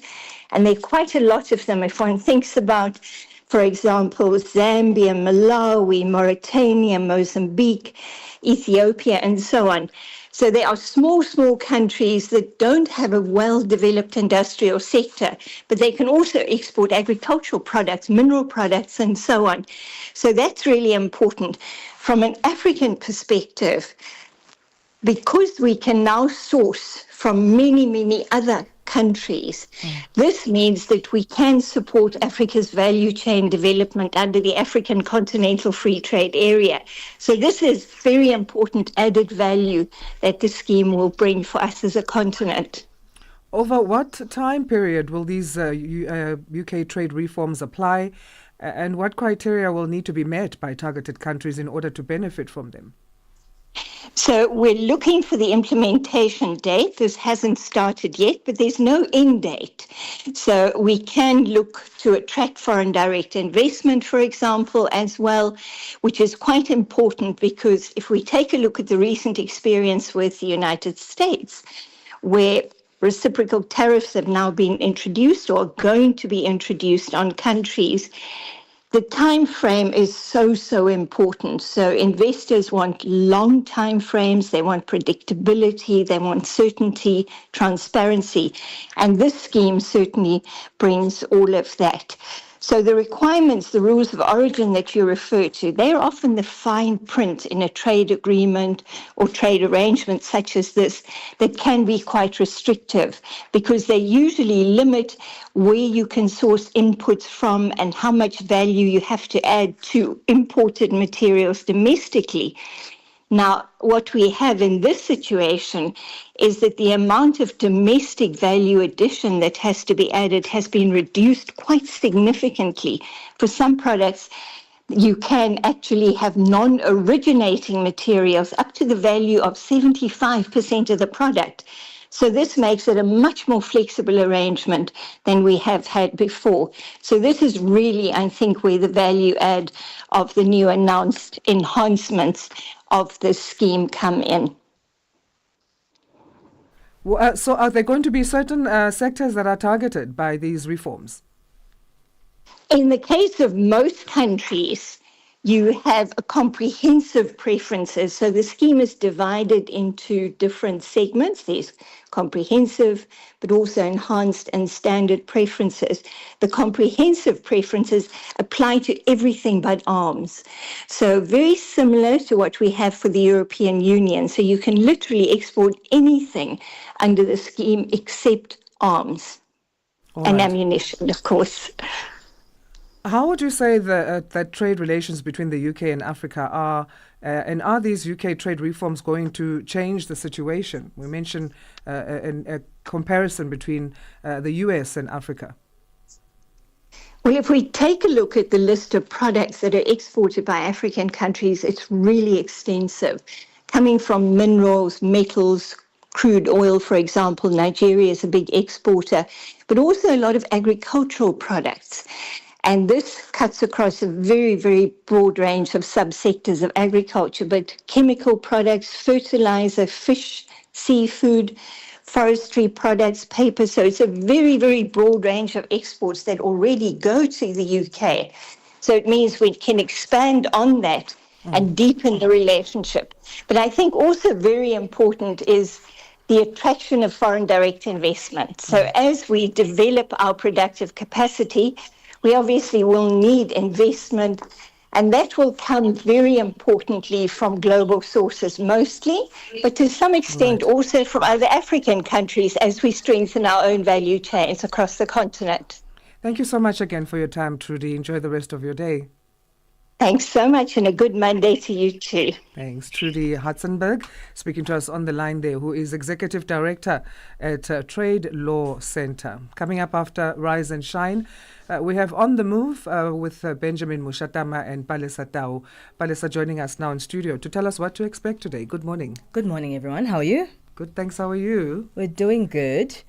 So today on the Move, I think publicly in the media a lot, we've been hearing a lot about sexual consent, of course, different cases, but generally people speak a lot about sexual consent. But consent itself is much broader and has to happen in many different settings. And for it to be consensual, anything to be consensual, it has to be given freely and enthusiastically. However, power imbalances and dynamics can either subtly or overtly influence that person's ability to give consent. So we're going to be speaking about how power dynamics the clarity of consent in any setting in the first half of the show. We're joined by Lisa Vetten, gender violence expert. And then in today's African View, I love the African View, it's our debate feature that happens every Monday. Today we're speaking about trauma, and it's a beautiful thing to see people sharing about their traumas, sharing about their mental health issues on social media. However, some people could be oversharing pain online for validation. So we're asking the question in today's debate, is trauma becoming a social currency? And of course, one of our guests will say, yes, trauma is becoming a social currency. And another say, no, vulnerability online is a form of empowerment, not currency. And we'll delve into that in today's second hour. And then we wrap up in our final hour show to check out how your food can be medicine. Okay. Wow, that's a lot, eh? It is. I love the debate topic today. Yeah. Great. Fantastic. Thank you.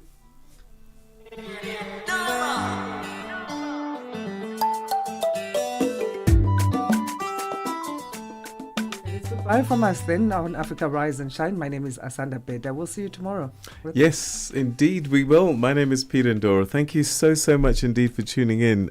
We'll do it again tomorrow, bright and early, 6 a.m. Central African time. Don't forget to tell your friends, your family, and everybody who will listen. www.channelafrica.co.za is where you can find us. And also SABC Plus, that's on your mobile app. And you can take us wherever you go. And we're also streaming live on the social media platforms as well. So, it's 9 o'clock. It's time for your news with Onelen Sinsi. SABC News. The African Perspective. Thank you, Peter. Looking at your top stories, tributes pour in for Nigeria's former president. And the U.S. President Donald Trump accepts an invitation from King Charles. Your latest news. Greetings to our listeners.